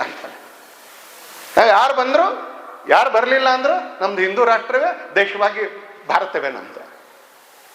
ಈ ನಂಬಿಕೆಯ ಜೊತೆಗೆ ಕಳೆದ 100 ವರ್ಷಗಳಲ್ಲಿ ಯಾವುದೇ ವಿಷಯದಲ್ಲೂ ರಾಜಿ ಮಾಡ್ಕೊಳ್ಳದೆ, ಯಾವುದೇ ಸಂದರ್ಭದಲ್ಲೂ ರಾಜಿ ಮಾಡ್ಕೊಳ್ಳದೆ, ನಿಷೇಧಕ್ಕೊಳಗದಾಗ ಅದು ರಾಜಿ ಮಾಡ್ಕೊಳ್ಳಿಲ್ಲ.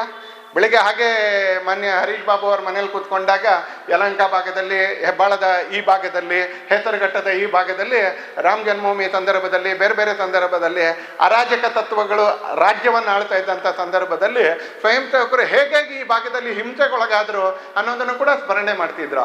ಆ ಥರದ ಹಿಂಸೆಗೊಳಗಾದಾಗಲೂ ಕೂಡ ನಾವು ಹಿಂದೂ ಅಂತ ಹೇಳೋದನ್ನು ಬಿಡಲಿಲ್ಲ, ಭಾರತೀಯರು ಅಂತ ಹೇಳೋದನ್ನು ಬಿಡಲಿಲ್ಲ, ನಮ್ಮ ವಿಚಾರವನ್ನು ಯಾವತ್ತೂ ಬಿಡಲಿಲ್ಲ. ನಾವ್ಯಾಕೆ why we are one even after 100 years ಅಂತ ಕೇಳಿದ್ರೆ, we never compromised on our ideology. ಯಾವತ್ತೂ ನಾವು ಶಬ್ದದಲ್ಲೂ ಕಾಂಪ್ರಮೈಸ್ ಮಾಡಲಿಲ್ಲ, ಆಚರಣೆಯಲ್ಲೂ ಕಾಂಪ್ರಮೈಸ್ ಮಾಡ್ಕೊಳ್ಳಿಲ್ಲ. ಹಾಗಾಗಿ ಸಂಘ 100 ವರ್ಷಗಳ ನಂತರ ಕೂಡ ಪ್ರಸ್ತುತವಾಗೂ ಇದೆ, ರಿಲೆವೆಂಟ್ ಆಗೂ ಇದೆ. ಅದೇ ಥರ ಯಾವ ಡೈರೆಕ್ಷನಲ್ಲಿ ಹೋಗ್ತಾ ಇತ್ತೋ ಅದೇ ಡೈರೆಕ್ಷನಲ್ಲಿ, ಅದೇ ಮಾರ್ಗದಲ್ಲಿ ನಡ್ಕೊಂಡು ಹೋಗ್ತಾ ಇದೆ. ಯಾವ ಶುದ್ಧತೆಯ ಜೊತೆಗೆ ಮುಂದೆ ಸಾಗ್ತಾ ಇತ್ತೋ, ಯಾವ purity of thought and purity of process ಮತ್ತು ಪ್ಯೂರಿಟಿ ಆಫ್ ಆಚರಣೆಯ ಶುದ್ಧತೆ, ಪ್ಯೂರಿಟಿ ಆಫ್ ಪ್ರಾಕ್ಟೀಸ್. ನಮ್ಮ ಪ್ರೋಸೆಸ್ ಪದ್ಧತಿ ಅದು ಕೂಡ, ನಮ್ಮ ಪ್ರಾಕ್ಟೀಸ್ ಆಚರಣೆ ಅದು ಕೂಡ, ನಮ್ಮ ಥಾಟ್ ವಿಚಾರ ಅದು ಕೂಡ, ಮೂರರಲ್ಲೂ ಇರ್ತಕ್ಕಂಥ ಪ್ಯೂರಿಟಿ ಏನಿದೆ, ಆ purity of thought, purity of process, purity of practice, ಆ ಮೂರರ ಶುದ್ಧತೆಯ ಕಾರಣಕ್ಕೆ ಸಂಘ ಕಳೆದ 100 ವರ್ಷಗಳಿಂದ ನಿರಂತರವಾಗಿ ನಡ್ಕೊಂಡು ಬರ್ತಾ ಇದೆ.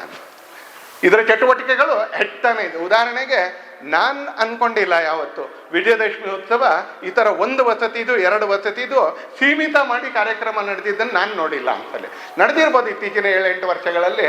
ನಾನು ಪ್ರತ್ಯಕ್ಷ ಆಚರಣೆಯ ವಿಧಾನದಲ್ಲಿ ವಿಜಯದಶಮಿ ಉತ್ಸವಕ್ಕೆ ಹೋಗಿದ್ದೀನಿ. ಯಾವ ಘಟಕದಲ್ಲಿ ನಡೆಯುತ್ತೆ ಅಂತ ತಿಳ್ಕೊಳ್ಳುವಂಥ ಪ್ರಯತ್ನ ಮಾಡದೇ ಇರುವಾಗ ನನಗೆ ಗೊತ್ತಿಲ್ಲ ಅಂತಲೇ. ಆದರೆ ಇವತ್ತು ದೇಶದಲ್ಲಿ ಹತ್ರ 60,000 ಕಡೆಗಳಲ್ಲಿ ವಿಜಯದಶಮಿ ನಡೆಯುತ್ತೆ. ನಂಗೆ ಗೊತ್ತಿಲ್ಲ ಯಾವಾಗಾದರೂ ವಿಜಯದಶಮಿ ನಡೆದಿದೆ ಈ ಥರ ಅಂತ. 100 ವರ್ಷ ಅನ್ನೋ ಕಾರಣಕ್ಕೆ ಒಂದೇ ದಿನ ಅಂತ ಕೇಳಿದರೆ ಕಷ್ಟಪಟ್ಟು ಬರಬೇಕಿಲ್ಲ, ಗಣವೇಶ ತೊಗೊಂಡು ಬರಬೇಕು, ಅವರೇ ತೊಗೊಂಡು ಬರಬೇಕು, ಸ್ಪಾನ್ಸರ್ ಇಲ್ಲ. ಸ್ಪಾನ್ಸರ್ ಮಾಡಿದ್ದಾರೆ ಅಂತ ಗೊತ್ತಾದರೆ ಮಾಡಿದವ್ರಿಗೆ ಕಿವಿ ಹಿಂಡ್ತಾರ ಅಂತಲ್ಲ, ಮಾಡಬಾರ್ದು ಇನ್ನೊಂದ್ಸಲಿ ಅಂತ. ಹಾಗಾಗಿ ಅವರೇ ಪ್ರಯತ್ನ ಪಟ್ಟು ಬರಬೇಕು. ಸಂಘ ವಿಸ್ತಾರ ಆಗ್ತಾ ಇದೆ, ಬರೀ ಹರಿತಾ ಇದೆ ಮಾತ್ರ ಅಲ್ಲ, ಅದರ ಪಾತ್ರ ಕೂಡ ವಿಸ್ತಾರ ಆಗ್ತಾ ಇದೆ ಅಂತ. ಹಾಗೆ ಯಾಕೆ ಪ್ರಾರಂಭ ಆಯಿತು? ಒಂದೇ ಒಂದು ಉದ್ದೇಶಕ್ಕೋಸ್ಕರ ಪ್ರಾರಂಭ ಆಯಿತು. ಏನದು ಅಂತ ಕೇಳಿದ್ರೆ, ಯಾವ ಕಾರಣಕ್ಕೆ ನಮ್ಮ ಸ್ವಾತಂತ್ರ್ಯ ಹೋಗಿತ್ತೋ, ಸ್ವಾತಂತ್ರ್ಯ ಬಂದಾಗ ಮತ್ತೆಂದೂ ಆ ಸ್ವಾತಂತ್ರ್ಯ ನಮ್ಮ ಕೊರತೆಗಳ ಕಾರಣಕ್ಕೆ ನಮ್ಮಿಂದ ದೂರ ಆಗಬಾರ್ದು ಅನ್ನೋ ಕಾರಣಕ್ಕೆ ಸಂಘ ಆರಂಭ ಆಯಿತು ಅಂತಾನೆ. ಡಾಕ್ಟರ್ ಜಿ ಇದನ್ನೇ ಯೋಚನೆ ಮಾಡಿದ್ರು. ಉಳಿದವರೆಲ್ಲರೂ ಸ್ವಾತಂತ್ರ್ಯ ಬೇಕು ಅಂತ ಆಲೋಚನೆ ಮಾಡ್ತಾ ಇರಬೇಕಾದ್ರೆ ಡಾಕ್ಟರ್ ಜಿ ನಿಜಕ್ಕೂ ಸ್ವಾತಂತ್ರ್ಯ ನಮ್ಮಿಂದ ಹೋಗಿದ್ದೆ ಯಾಕೆ? 1830ರಲ್ಲಿ ನಾವು ಸ್ವತಂತ್ರ ಆಗಿದ್ದೋ, 1820ರಲ್ಲಿ ನಾವು ಸ್ವತಂತ್ರ ಆಗಿದ್ದೋ, 1780ರಲ್ಲಿ ನಾವು ಸ್ವತಂತ್ರ ಆಗಿದ್ದೋ, 1857ರಲ್ಲಿ ನಮ್ಮ ಸ್ವಾತಂತ್ರ್ಯ ಯಾಕೆ ಹೊಟ್ಟೋಯ್ತು? 70-80 ವರ್ಷಗಳ ಕಾಲ ಬ್ರಿಟಿಷರು ನಮ್ಮನ್ನು ಯಾಕೆ ಆಳ್ತಾ ಇದ್ದಾರೆ? ಯಾಕೆ ದೇಶದಲ್ಲಿ ಅರ್ಧ ಭಾಗ ಮುಕ್ಕಾಲು ಭಾಗ ಮುಸಲ್ಮಾನ್ ರಾಜರು ಆಳೋದರಲ್ಲಿ ಸಫಲರಾದರು? ಯಾವ ಕಾರಣಕ್ಕೆ? Doctor G wanted the fundamental reason why we last independence and he wanted a corrective action so that we will never loose independence. ಆ ಸರಿ ಮಾಡ್ಕೊಳ್ಬೇಕಾಗಿರೋ ದಾರಿ ಯಾವುದು ಅಂತ ಕೇಳಿದ್ರೆ, ಮತ್ತೆಂದು ನಾವು ಸ್ವಾತಂತ್ರ್ಯವನ್ನ ಕಳ್ಕೊಳ್ಳೋಕ್ಕೆ ಅಂತ ಹೋಗ್ಬಾರ್ದು ಯಾವತ್ತೂ ಕೂಡ. ಡಾಕ್ಟರ್ ಜಿ ಆ ಮಾರ್ಗದಲ್ಲಿ ಹೊರಟರು ಅಂತ. ಆ ಮಾರ್ಗದಲ್ಲಿ ಹೊರಟಾಗ ಅವ್ರಿಗೆ ಸಿಕ್ಕಿದಂಥ ಅತ್ಯಂತ ಬೇಸಿಕ್ ಫಂಡಮೆಂಟಲ್ ಮೂಲಭೂತವಾಗಿರ್ತಕ್ಕಂಥ ಉತ್ತರ ಏನು ಅಂತ ಕೇಳಿದ್ರೆ, ನಮ್ಮ ದೇಶದ ಎಲ್ಲರೂ ಯಾವುದೋ ಒಂದು ದಾರಕ್ಕೆ ತಮ್ಮನ್ನು ತಾವು ಪೂರ್ಣಿಸ್ಕೋಬೇಕಲ್ಲ, ಆ ದಾರನೇ ಇಲ್ಲ ಅಂತ. ಆ ದಾರ ಕಣೆ ಆಗಿಬಿಟ್ಟಿದೆ, ಆ ದಾರ ಮಸ್ಕಾಗ್ಬಿಟ್ಟಿದೆ. ದೇಶದಲ್ಲಿರ್ತಕ್ಕಂಥವ್ರೆಲ್ಲರೂ ಯಾವುದೋ ಒಂದು ದಾರಕ್ಕೆ ಸೇರ್ಕೋಬೇಕು ಅಂತ. ಆ ದಾರಿಗೆ ಯಾವಾಗ ಸೇರ್ಕೊಳ್ಳೋದಿಲ್ವೋ ಅವಾಗ ಪ್ರತ್ಯೇಕತೆ ಹೋಗುತ್ತೆ, ಉಳಿದವ್ರು ಅದನ್ನು ಉಪಯೋಗಿಸ್ಕೊಳ್ತಾರೆ. ಡಾಕ್ಟರ್ ಜಿ ಯೋಚನೆ ಮಾಡ್ತಾರೆ, ಇಡೀ ದೇಶದಲ್ಲಿ ನನ್ನ ಒಂದು ಅನ್ನುವಂಥ ಭಾವನೆ ಅದು ಹಿಂದೂ ಅಂದರೆ ಮಾತ್ರ ಬರೋದು. ಜನ ಎಲ್ಲರ ಮನಸ್ಸಲ್ಲೂ ತಾವು ಹಿಂದೂ ಮಾತ್ರ ಅಲ್ಲ, ಹೇಳಲಿಕ್ಕೆ ಮಾತ್ರ ಅಂತಲ್ಲ, ನಾವು ಹಿಂದೂ, ಆ ಕಾರಣಕ್ಕೆ ನಾವು ಒಂದು. ಎರಡನೇದು, ಆ ಕಾರಣಕ್ಕೆ ನಮ್ದೊಂದು ವಿಶಿಷ್ಟವಾಗಿರ್ತಕ್ಕಂಥ ಜೀವನ ಶೈಲಿ ಇದೆ, ನಮ್ದೊಂದು ವಿಶಿಷ್ಟವಾಗಿರ್ತಕ್ಕಂಥ ಜೀವನ ಪ್ರಕಾರ ಇದೆ, ನಡ್ಕೊಳ್ಬೇಕಾಗಿರ್ತಕ್ಕಂಥ ರೀತಿ ಇದೆ. ಆ ನಡವಳಿಕೆ ಅಂದರೆ ಇವತ್ತೇನು ನಾವು ಪಂಚಪರಿವರ್ತನೆ ಅಂತ ಹೇಳ್ತಾ ಇದ್ದೀವಿ, ನಂತರದ ನನ್ನ ಮಾತುಗಳಲ್ಲಿ ಕೆಲವೊಂದು ಅದನ್ನು ಸ್ಪರ್ಶ ಮಾಡ್ತೀನಿ ಅಂತಲೇ. ಹೇಗೆ ನಡ್ಕೊಳ್ಬೇಕು ಅನ್ನೋದಕ್ಕೂ ಒಂದಷ್ಟು ನಿಯಮಗಳಿದ್ದಾವೆ, ಒಂದಷ್ಟು ಪದ್ಧತಿಗಳಿದ್ದಾವೆ. ಹೇಗೆ ಬೇಕಂದ್ರೆ ಹಾಗೆ ನಡ್ಕೊಂಡು ಹಿಂದೂ ಅಂತ ಬೋರ್ಡ್ ಹಾಕಿದ್ರೆ ಆಗಲ್ಲ. ಹೇಗೆ ಬೇಕಂದ್ರೆ ಹಾಗೆ ನಡ್ಕೊಳ್ತೀವಿ. ನಾನು ನಮ್ಮ ಮನೆ ಹಿಂದೂ ಮನೆ ಅಂತ ಬೋರ್ಡ್ ಹಾಕೊಳಕ್ಕಾಗಲ್ಲ. ಮೊದಲನೇ ನಾನು ಹಿಂದೂ ಅಂತ ಅನ್ಕೊಳ್ಬೇಕು. ಎರಡನೇದು ಹಿಂದೂ ಅಂತ ಅನ್ಕೊಳ್ಳೋರೆಲ್ಲರೂ ಒಟ್ಟಾಗಬೇಕು. ಮೂರನೇದು ಆ ಥರ ಒಟ್ಟಾದವರೆಲ್ಲರೂ ಒಂದು ಜೀವನ ಶೈಲಿಯನ್ನು ರೂಢಿಸ್ಕೊಳ್ಬೇಕು. ಯಾವುದು ಮರ್ತು ಹೋಗಿದೆಯೋ ಆ ಜೀವನ ಶೈಲಿಯನ್ನು ರೂಢಿಸ್ಕೊಳ್ಬೇಕು. ಪೂಜನೀಯ ಡಾಕ್ಟರ್ ಜಿಯವರು ಈ ಚಟುವಟಿಕೆಗೋಸ್ಕರ ಸಂಘ ಆರಂಭ ಮಾಡಿದ್ರು. ಸಂಘ ಆರಂಭ ಮಾಡಿದ್ಮೇಲೆ ವರ್ಷಕ್ಕೊಂದು ವಾರ್ಷಿಕ ಅಧಿವೇಶನ, ತಿಂಗಳಿಗೆ ಒಂದು ಸಣ್ಣ ಮೀಟಿಂಗು, ಈ ಥರ ಮಾಡಲಿಲ್ಲ. ಸಂಘ ಈ ಥರದ್ದು ಯಾವ ಔಪಚಾರಿಕ ವ್ಯವಸ್ಥೆಯಲ್ಲೂ ಇಲ್ವೇ ಇಲ್ಲ. ನಮ್ದು ಎಕ್ಸಿಕ್ಯೂಟಿವ್ ಕಮಿಟಿ ಮೀಟಿಂಗೇ ನಡೆಯಲ್ಲ. ಸಂಘ ಪ್ರಾಕ್ಟೀಸ್, ಆಚರಣೆಗೆ ಮಹತ್ವ ಕೊಡ್ತಾ ಅಂತಲೇ. ಹಾಗಾಗಿ ಆ ಹಿಂದೂ ಅಂತ ಅನ್ಕೊಳ್ಬೇಕು. ಯಾರು ವ್ಯಕ್ತಿ ಅಂತ ಅನ್ಕೊಳ್ಬೇಕು. ಆ ವ್ಯಕ್ತಿ ತಯಾರಾಗೋದಿಲ್ಲ ಅಂತ ಕೇಳಿದ್ರೆ ಶಾಖೆಯಲ್ಲಿ ತಯಾರು. ನಿನ್ನೆ ಮಾನ್ಯ ಪ್ರಧಾನಮಂತ್ರಿಗಳು ತಮ್ಮ ಭಾಷಣದಲ್ಲಿ ನಾಣ್ಯ ಮತ್ತು ಸ್ಟ್ಯಾಂಪನ್ನು ಬಿಡುಗಡೆ ಮಾಡಬೇಕಾದ್ರೆ ಭಾಳ ನೀಟಾಗಿ ಬರುತ್ತಲ್ಲ ಅಂತ. ರಾಷ್ಟ್ರ ನಿರ್ಮಾಣಕ್ಕೆ ಹಾಕಬೇಕು ವ್ಯಕ್ತಿ ನಿರ್ಮಾಣ. ವ್ಯಕ್ತಿ ನಿರ್ಮಾಣ ಎಲ್ಲಿ ಅಂತ ಕೇಳಿದ್ರೆ ಶಾಖೆಯಲ್ಲಿ. ವ್ಯಕ್ತಿ ನಿರ್ಮಾಣ ಮೀಟಿಂಗ್ನಲ್ಲಲ್ಲ, ವ್ಯಕ್ತಿ ನಿರ್ಮಾಣ ಪದವಿಯಿಂದಲ್ಲ, ವ್ಯಕ್ತಿ ನಿರ್ಮಾಣ ಬೇರೆ ಯಾವುದೋ ಮಾರ್ಗದಿಂದಲ್ಲ. ವ್ಯಕ್ತಿ ನಿರ್ಮಾಣ ಹೇಗೆ ಅಂತ ಕೇಳಿದ್ರೆ ಶಾಖೆಯಲ್ಲಿ. ಶಾಖೆ ಬರ್ತಾ ಹೋಗಬೇಕು. ಶಾಖೆ 1 ಇತ್ತು, 10 ಆಯಿತು, 1000 ಆಯಿತು, 50,000 ಆಯಿತು. ಕಳೆದ ವರ್ಷ ವರದಿಯಾಗಿರ್ತಕ್ಕಂಥದ್ದು 89,000. ಈ ವರ್ಷ ಬಹುತೇಕ ಈ ವರ್ಷದ ಉತ್ಸವ ಮುಗಿಬೇಕಾದ್ರೆ 1,00,000 ಸ್ಥಾನಗಳಲ್ಲಿ ಶಾಖೆ ಆಗುತ್ತೆ. ಇಲ್ಲಿರ್ತಕ್ಕಂಥ ಭಾಳ ಜನ ತಮ್ಮ ಜೀವನದ ಬಾಲ್ಯವನ್ನ ತಾರುಣ್ಯವನ್ನ ಶಾಖೆಯಲ್ಲೇ ಕಳೀತಾ ಬಂದರು. ಇವತ್ತು ಸಮಾಜ ಜೀವನದಲ್ಲಿ ವ್ಯಸ್ತರಾಗಿರೋದ್ರಿಂದಾಗಿ ಬರ್ಲಿಕ್ಕಿಲ್ಲ. ಅವ್ರಿಗೂ ನನ್ನ ಮನವಿ ಇದೆ, ಅದ್ರ ಜೊತೆ ಸಂಪರ್ಕ ಕಟ್ಕೊಳ್ಬಾರ್ದು. ಯಾಕಂದ್ರೆ ಹೃದಯದ ಜೊತೆಗೆ ಸಂಪರ್ಕ ಕಟ್ಕೊಳ್ಬಾರ್ದು ಅಂತಲೇ. ಯಾಕಂದ್ರೆ ಫ್ರೆಶ್ ಬ್ಲಡ್ ಅಂತಕ್ಕಂಥದ್ದು ಮನುಷ್ಯನ ಜೀವನಕ್ಕೆ, ದೇಹಕ್ಕೆ ಶುದ್ಧವಾಗಿರ್ತಕ್ಕಂಥ ರಕ್ತ ಮನುಷ್ಯನ ದೇಹಕ್ಕೆ ಬರ್ತಕ್ಕಂಥದ್ದು ಆ ಹೃದಯದ ಮುಖಾಂತರನೇ ಪಂಪ್ ಆಗ್ತಕ್ಕಂಥದ್ದು. ಹಾಗೆ ಅದ್ರ ಜೊತೆ ನಮ್ಮ ಸಂಪರ್ಕ ಶಾಶ್ವತವಾಗಿರ್ಬೇಕು ಅಂತಲೇ. ಸದಾ ಆಗಲಿಲ್ಲ ಅಂದರೆ ಯಾವಾಗಾದರೂ ಒಂದ್ಸಲಿ ಆದರೂ ಶಾಶ್ವತವಾಗಿರಬೇಕು. ಇಲ್ಲಿರ್ತಕ್ಕಂಥ ಭಾಳ ಜನ ಅರಳಿರ್ತಕ್ಕಂಥದ್ದು ಹಾಗೆ. ನಿನ್ನೆ ಒಂದು ರಾಜಕೀಯ ಪಕ್ಷದವರು RSS ಏನು ಕೊಟ್ಟಿದೆ, ನಿನ್ನೆ ಸ್ಟ್ಯಾಂಪ್ ಬಿಡುಗಡೆ ಆದಮೇಲೆ ಕೆಲವರಿಗೆ ಸಿಕ್ಕಾಪಟ್ಟೆ ಹೊಟ್ಟೆಲಿ ಉರಿ ಶುರು ಆಗ್ಬಿಟ್ಟಿದೆ ಅಂತ. ಅದರಲ್ಲೂ ಭಾರತ್ ಮಾತೆ ಆ ನಾಣ್ಯದಲ್ಲಿ, ಅದರಲ್ಲೂ ಚಡ್ಡಿ ಈಗಿನ ಗಣವೇಶದ್ದಲ್ಲ. ಈಗಿನ ಗಣವೇಶ ಇನ್ನೂ ನಮ್ಮಲ್ಲಿ ಅನೇಕರಿಗೆ ಖುಷಿ ಇಲ್ಲ. ಹಳೆ ಗಣವೇಶ ಯಾವುದ್ರ ಬಗ್ಗೆ ಭಾಳ ಸ್ವಾಭಿಮಾನದಿಂದ ಅನೇಕರು ಇನ್ನೂ ಇಟ್ಕೊಂಡಿದ್ದಾರೆ ಬೀರೂನಲ್ಲಿ. ಇಲ್ಲ ಅದನ್ನು ಬಿಡೋದಿಲ್ಲ ನಾನು ಅಂತ. ಆ ಹಳೆ ಗಣವೇಶದಲ್ಲಿ ಸ್ವಯಂ ಸೇವಕರು ಅನೇಕರಿಗೆ ನಿನ್ನೆ ಕಣ್ಣಲ್ಲಿ ನೀರು. ಯಾಕೆಂದರೆ ಹಳೆ ಗಣವೇಶದಲ್ಲಿ ಸ್ವಯಂ ಸೇವಕರಿದ್ದಾರೆ ಆ ನಾಣ್ಯದಲ್ಲಿ ಅಂತ. ಇದನ್ನು ನೋಡಿದ ಮೇಲೆ ನಮ್ಮ ದೇಶದಲ್ಲಿ ಒಂದು ಅರಾಜಕ ವಿಚಾರದವರಿಗೆ, ವಾಮಪಂಥಿ ವಿಚಾರದವರಿಗೆ ನಿನ್ನೆ ಬೆಳಿಗ್ಗೆಯಿಂದ ಅವರಿಗೆ ನಿದ್ದೆನೇ ಬರ್ತಾ ಇಲ್ಲ ಅಂತ. ಬೆಳಿಗ್ಗೆಯಿಂದ ನಿದ್ದೆನೇ ಬರ್ತಾ ಇಲ್ಲ ಅವ್ರಿಗೆ. ಆ ಥರ ಇವತ್ತು ಸ್ವಯಂ ಸೇವಕರು ಮಾಡ್ತಾ ಇರ್ತಕ್ಕಂಥ ಚಟುವಟಿಕೆಗಳು ಇವತ್ತು ಅವ್ರಿಗೆ ತೊಂದರೆ ಅಂತ ಅನ್ನಿಸ್ತಾ ಇರುವಂಥ ಸಂದರ್ಭದಲ್ಲಿ ನಾವು ಶಾಖೆಯ ಜೊತೆ ಸಂಪರ್ಕ ಅಂತ ಏನಿದೆ, ಇದು ಯಾವುದೇ ಕಾರಣಕ್ಕೆ ನಾವು ಬಿಡಬಾರ್ದು ಅಂತ. ಪೂಜನೀಯ ಡಾಕ್ಟರ್ ಜಿಯವರು ಆ ಶಾಖೆಗೆ ಸ್ವಯಂ ಸೇವಕರನ್ನು ಕರೆದರು. ಸಣ್ಣ ಸಣ್ಣ ಚಟುವಟಿಕೆಗಳ ಮುಖಾಂತರ ಆತನನ್ನು ಒಬ್ಬ ರಾಷ್ಟ್ರ ಪ್ರೇಮಿಯಾಗಿರ್ತಕ್ಕಂಥ, ರಾಷ್ಟ್ರದ ಆರಾಧಕನಾಗಿರ್ತಕ್ಕಂಥ, ಸಮಾಜದ ಹಿತವನ್ನು ಬಯಸ್ತಕ್ಕಂಥ ಈ ಉದ್ದೇಶಕ್ಕೆ ಒಂದು ಮನಸ್ಸಿನಿಂದ ಕೆಲಸ ಮಾಡ್ತಾ ಇದ್ದಂಥ ವ್ಯಕ್ತಿಯಾಗಿ ಬದಲಾವಣೆ ಮಾಡಿದ್ರು. ಇವತ್ತು ನಾವು ಎದುರುಗಡೆ ಸ್ವಯಂ ಸೇವಕರಿದ್ದೀವಿ. ಇವತ್ತು ದೇಶದಲ್ಲಿರ್ತಕ್ಕಂಥ ಲಕ್ಷಾಂತರ ಜನ ಈ ರೀತಿ ಇವ್ರೇನು ಅಂತ ಕೇಳಿದ್ರೆ ಇವರು ಸೋಷಿಯಲ್ ಫೆವಿಕಾಲ್ಗಳು, ಇವರೇನು ಅಂತ ಕೇಳಿದ್ರೆ ಸೋಷಿಯಲ್ ಅಧೆಸಿವ್ಸ್. ಇವರು ಸಮಾಜದಲ್ಲಿ ಎರಡೂ ಇರುತ್ತೆ ಒಂದ್ಸಲಿ. ಅಧೆಸಿವ್ ಗಮ್ಮು ಇರುತ್ತೆ, ಫೆವಿಕಾಲು ಇರುತ್ತೆ, ಚಾಕು ಕತ್ತರಿನೂ ಇರುತ್ತೆ ಅಂತಲೇ. ಚಾಕುನ ಕತ್ತರಿನೋ ಕಟ್ ಮಾಡ್ತಾ ಹೋದರೆ ಅಧೆಸಿವ್ ಗಮ್ಮು ಜೋಡಿಸ್ತಾ ಹೋಗುತ್ತೆ ಅಂತ, ಸೂಜಿ ಜೋಡಿಸ್ತಾ ಹೋಗುತ್ತೆ, ಕತ್ತರಿ ಕಟ್ ಮಾಡ್ತಾ ಹೋಗುತ್ತೆ ಅಂತಲೇ. ಇವ್ರು ಸೂಜಿ ಥರ, ಇವ್ರ ಗಮ್ ಥರ, ಇವ್ರ ಫೆವಿಕಾಲ್ ಥರ, ಇವ್ರ ಅಧೆಸಿವ್ ಥರ ವ್ಯಕ್ತಿಗಳನ್ನ ಜೋಡಿಸ್ತಾ ಹೋದರು ಅಂತಲೇ. ಆ ವ್ಯಕ್ತಿಗಳನ್ನ ಜೋಡಿಸ್ತಾ ಇವತ್ತೊಂದು ಅಪಾರವಾಗಿರ್ತಕ್ಕಂಥ ಶಕ್ತಿ ನಿರ್ಮಾಣ ಆಯಿತು. ಯಾವಾಗ ಅಪಾರವಾಗಿರ್ತಕ್ಕಂಥ ಶಕ್ತಿ ನಿರ್ಮಾಣ ಆಯಿತು, ಒಂದು ವಿಚಾರಕ್ಕೆ ಕೆಲಸ ಮಾಡುವಂಥವರು ಪರಿಶುದ್ಧ ಆಚರಣೆಯ ಜೊತೆಗೆ ನಾನು ಒಳ್ಳೆ ಕೆಲಸ ಮಾಡ್ತೀನಿ, ನಾನು ಹೇಗಾದರೂ ಇರ್ತೀನಿ ಅಂತ ಆಗೋದಿಲ್ಲ. ನಾವು ಒಳ್ಳೆ ಕೆಲಸ ಮಾಡೋದ್ರ ಜೊತೆಗೆ ನಾನು ಒಳ್ಳೆ ರೀತಿಯಲ್ಲಿ ಬದುಕಬೇಕು. ಪರಿಶುದ್ಧ ಆಚರಣೆಯ ಜನ ಸಮಾಜ ಜೀವನದ ಅನೇಕ ಕ್ಷೇತ್ರಗಳನ್ನ ಪ್ರವೇಶ ಮಾಡ್ತಾ ಹೋದರು. ಕೆಲವಕ್ಕೆ ಸಂಘನೇ ಕಳಿಸ್ಕೊಡ್ತು, ಕೆಲವನ್ನೇ ಸಂಘನೇ ಪ್ರಾರಂಭ ಮಾಡ್ತು. ಆದರೆ ತುಂಬ ಸಲ ಅವರವರೇ ಯೋಚನೆ ಮಾಡಿದ್ರು, ನನ್ನ ಪರಿಸರದಲ್ಲಿ ಒಳ್ಳೇದಾಗಬೇಕು ಅಂತ ಯೋಚನೆ ಮಾಡಿದ್ರು. ಸಂಘ ಸ್ವಯಂ ಸೇವಕರು ಕೇವಲ ಶಾಖೆ ನಡೆಸಲಿಲ್ಲ. ಅವರು ಶಾಖೆ ಮಾತ್ರ ನಡೆಸಿದ್ರೆ ಅವ್ರ ಸಮಾಜದಲ್ಲಿ ಒಂದು ಕಲ್ಟ್ ಆಗ್ಬಿಡ್ತಾ ಇದ್ರು, ಒಂದು ಪಂಥ ಆಗ್ಬಿಡ್ತಾ ಇದ್ರು. ಸಮಾಜದಲ್ಲಿ ಅನೇಕ ಗ್ರೂಪ್ಗಳಿದ್ದಾವೆ, ಹಾಗೆ ನಾವು ಒಂದು ಗ್ರೂಪ್ ಆಗ್ಬಿಡ್ತಿದ್ದೋ. ಆದರೆ ಪೂಜನೀಯ ಡಾಕ್ಟರ್ ಜಿಯವರು ಡೇ 1 ಹೇಳಿದ್ದಾರೆ, ಸಮಾಜದಲ್ಲಿ ಒಂದು ಪ್ರತ್ಯೇಕ ಘಟಕ ಆಗಕ್ಕೆ ನಮ್ಗೆ ಇಷ್ಟ ಇಲ್ಲ, ನಮಗೆ ಸಮಾಜದೊಳಗೆ ಲೀನ ಆಗಬೇಕು ಅಂತ. ಈಗಿನ ಸರ್ಸಂಘಚಾಲಕರು, ಪೂಜನೀಯ ಸರ್ಸಂಘಚಾಲಕರಾಗಿರ್ತಕ್ಕಂಥ ಮೋಹನ್ಜಿ ಭಾಗವತರು ಅವರು ಕೂಡ ಇತ್ತೀಚೆಗೆ ಒಂದು 6 ತಿಂಗಳ ಕೆಳಗೆ ಬೈಠಕಲ್ಲಿ ಹೇಳಿದ್ರು, 100 ವರ್ಷ ಆಚರಣೆ ಮಾಡ್ತಾ ಇದ್ದೀವಿ ಅಂತ ನಮ್ಗೆ ಆನಂದ ಆಗ್ತಾ ಇಲ್ಲ. ನಾವು ಯಾವ ಕೆಲಸ ಮಾಡಬೇಕು ಅಂತ ಹೊರಟಿದ್ವೋ 100 ವರ್ಷ ಆದರೂ ಇದು ಮುಗಿತಾ ಇಲ್ವಲ್ಲ ಅಂತಕ್ಕಂಥ ದುಃಖ ಅಲ್ಲ, ಅದು ಒಂದು ವ್ಯಥೆಯ ಜೊತೆಗೆ ನಾವು 100ರ ಸಂಭ್ರಮದಲ್ಲಿ ಇದ್ದೀವಿ ನಾವು. ಯಾಕಂದ್ರೆ ಪೂಜನೀಯ ಡಾಕ್ಟರ್ ಜಿ ಅವರು ಹೇಳಿದ್ರು, ಯಾವಾಗ ಇಡೀ ಸಮಾಜ ಸಂಘದ ಸ್ವಯಂ ಸೇವಕರು ಯೋಚನೆ ಮಾಡಿದ ಹಾಗೆ ಮಾಡುತ್ತಾರೋ ಆಗ ನಾವು ಸಮಾಜದಲ್ಲಿ ಲೀನ ಆದ ಹಾಗೆ. ಆಮೇಲೆ ಸಮಾಜದಲ್ಲಿ ಒಂದು ಬೇರೆನೇ ಸಂಘಟನೆ, ಬೇರೆನೇ ಗಣವೇಶದ ಜೊತೆಗೆ ಬೇರೆನೇ ಕಾರ್ಯಾಲಯದ ಜೊತೆ ಕೆಲಸ ಮಾಡುವಂಥ ಅವಶ್ಯಕತೆ ಇಲ್ಲ. ಹಾಗಾಗಿ ಸಂಘ ಎಲ್ಲ ಮನೆಗಳಲ್ಲೂ ಕ್ರಿಯಾನ್ವಯನ ಆಗ್ಬಿಡ್ಬೇಕು, ಎಲ್ಲ ವ್ಯಕ್ತಿಗಳ ಮುಖಾಂತರ ಪ್ರತಿಬಿಂಬಿತವಾಗಬೇಕು. ಹೀಗೆ ಮೋಹನ್ಜಿ ಭಾಗವತರು ಹೇಳ್ತಾರೆ, ನಮಗೆ 100ರ ಸಂಭ್ರಮ ಅಂತ. ಉಳಿದೆಲ್ಲ ಸಂಘಟನೆಗಳಿಗೆ ಶತಾಬ್ದಿ ಶತಾಬ್ದಿ ಶತಾಬ್ದಿ ಶತಾಬ್ದಿ ಅಂದರೆ ದೊಡ್ಡ ಸಂಭ್ರಮದ ಆಚರಣೆ ಅಂತ. ಆದರೆ ಪೂಜನೀಯ ಸತ್ಸಂಗ ಚಾಲಕರು ಹೇಳ್ತಾರೆ, ನಮಗೆ ಭಾಳ ಸಂಭ್ರಮದ ಆಚರಣೆ ಅಲ್ಲ, ಜವಾಬ್ದಾರಿಯನ್ನು ನೆನಪು ಮಾಡ್ತಕ್ಕಂಥ ಕ್ಷಣ ಇದು. ಯಾಕಂದರೆ ಡಾಕ್ಟರ್ ಜಿ ಅವರು ತೀರ್ಕೊಳ್ಳೋಕೆ 1 ವರ್ಷ ಮುಂಚೆ ಹೇಳಿದ್ರು, ನನ್ನ ಕಣ್ಣೆದುರಿಗೆ ಸಂಘ ಸಮಾಜದಲ್ಲಿ ಲೀನ ಆಗೋದನ್ನು, ಸಂಘ ಬಂದಾಗೋದನ್ನಲ್ಲ, ಸಮಾಜದಲ್ಲಿ ಲೀನ ಆಗೋದನ್ನು ನೋಡಲಿಕ್ಕೆ ಅಂತ ಬಯಸ್ತೀನಿ ನಾನು. ಯಾವುದನ್ನು ನಾವು ಸ್ವಯಂ ಸೇವಕರಿಂದ ಅಪೇಕ್ಷೆ ಪಡ್ತೀವೋ ಅದೆಲ್ಲವನ್ನು ಸಮಾಜನೇ ರೂಢಿಸ್ಕೊಂಡಾಗ ಸಂಘದ ಪ್ರತ್ಯೇಕ ಕೆಲಸ ಮುಗಿಯುತ್ತೆ ಅಂತ ಡಾಕ್ಟರ್ ಜಿ ಅವರು ಹೇಳಿದರು. ಅದನ್ನೇ ಮೋಹನ್ಜಿ ಭಾಗವತರು ಕೂಡ ಹೇಳ್ತಾರೆ, ಪೂಜನೀಯ ಸತ್ಸಂಗ ಚಾಲಕರು. ನಮಗೆ ಆತ್ಮಾವಲೋಕನಕ್ಕೆ ನಮ್ಮನ್ನು ಹಟ್ಟತಕ್ಕಂಥ ಕ್ಷಣ ಇದು. ಆದರೆ ಆ ಆತ್ಮಾವಲೋಕನ ಸಂದರ್ಭದಲ್ಲೂ ನಮಗೊಂದು ಆನಂದ ಇದೆ ಏನಂದರೆ, we have made N impact.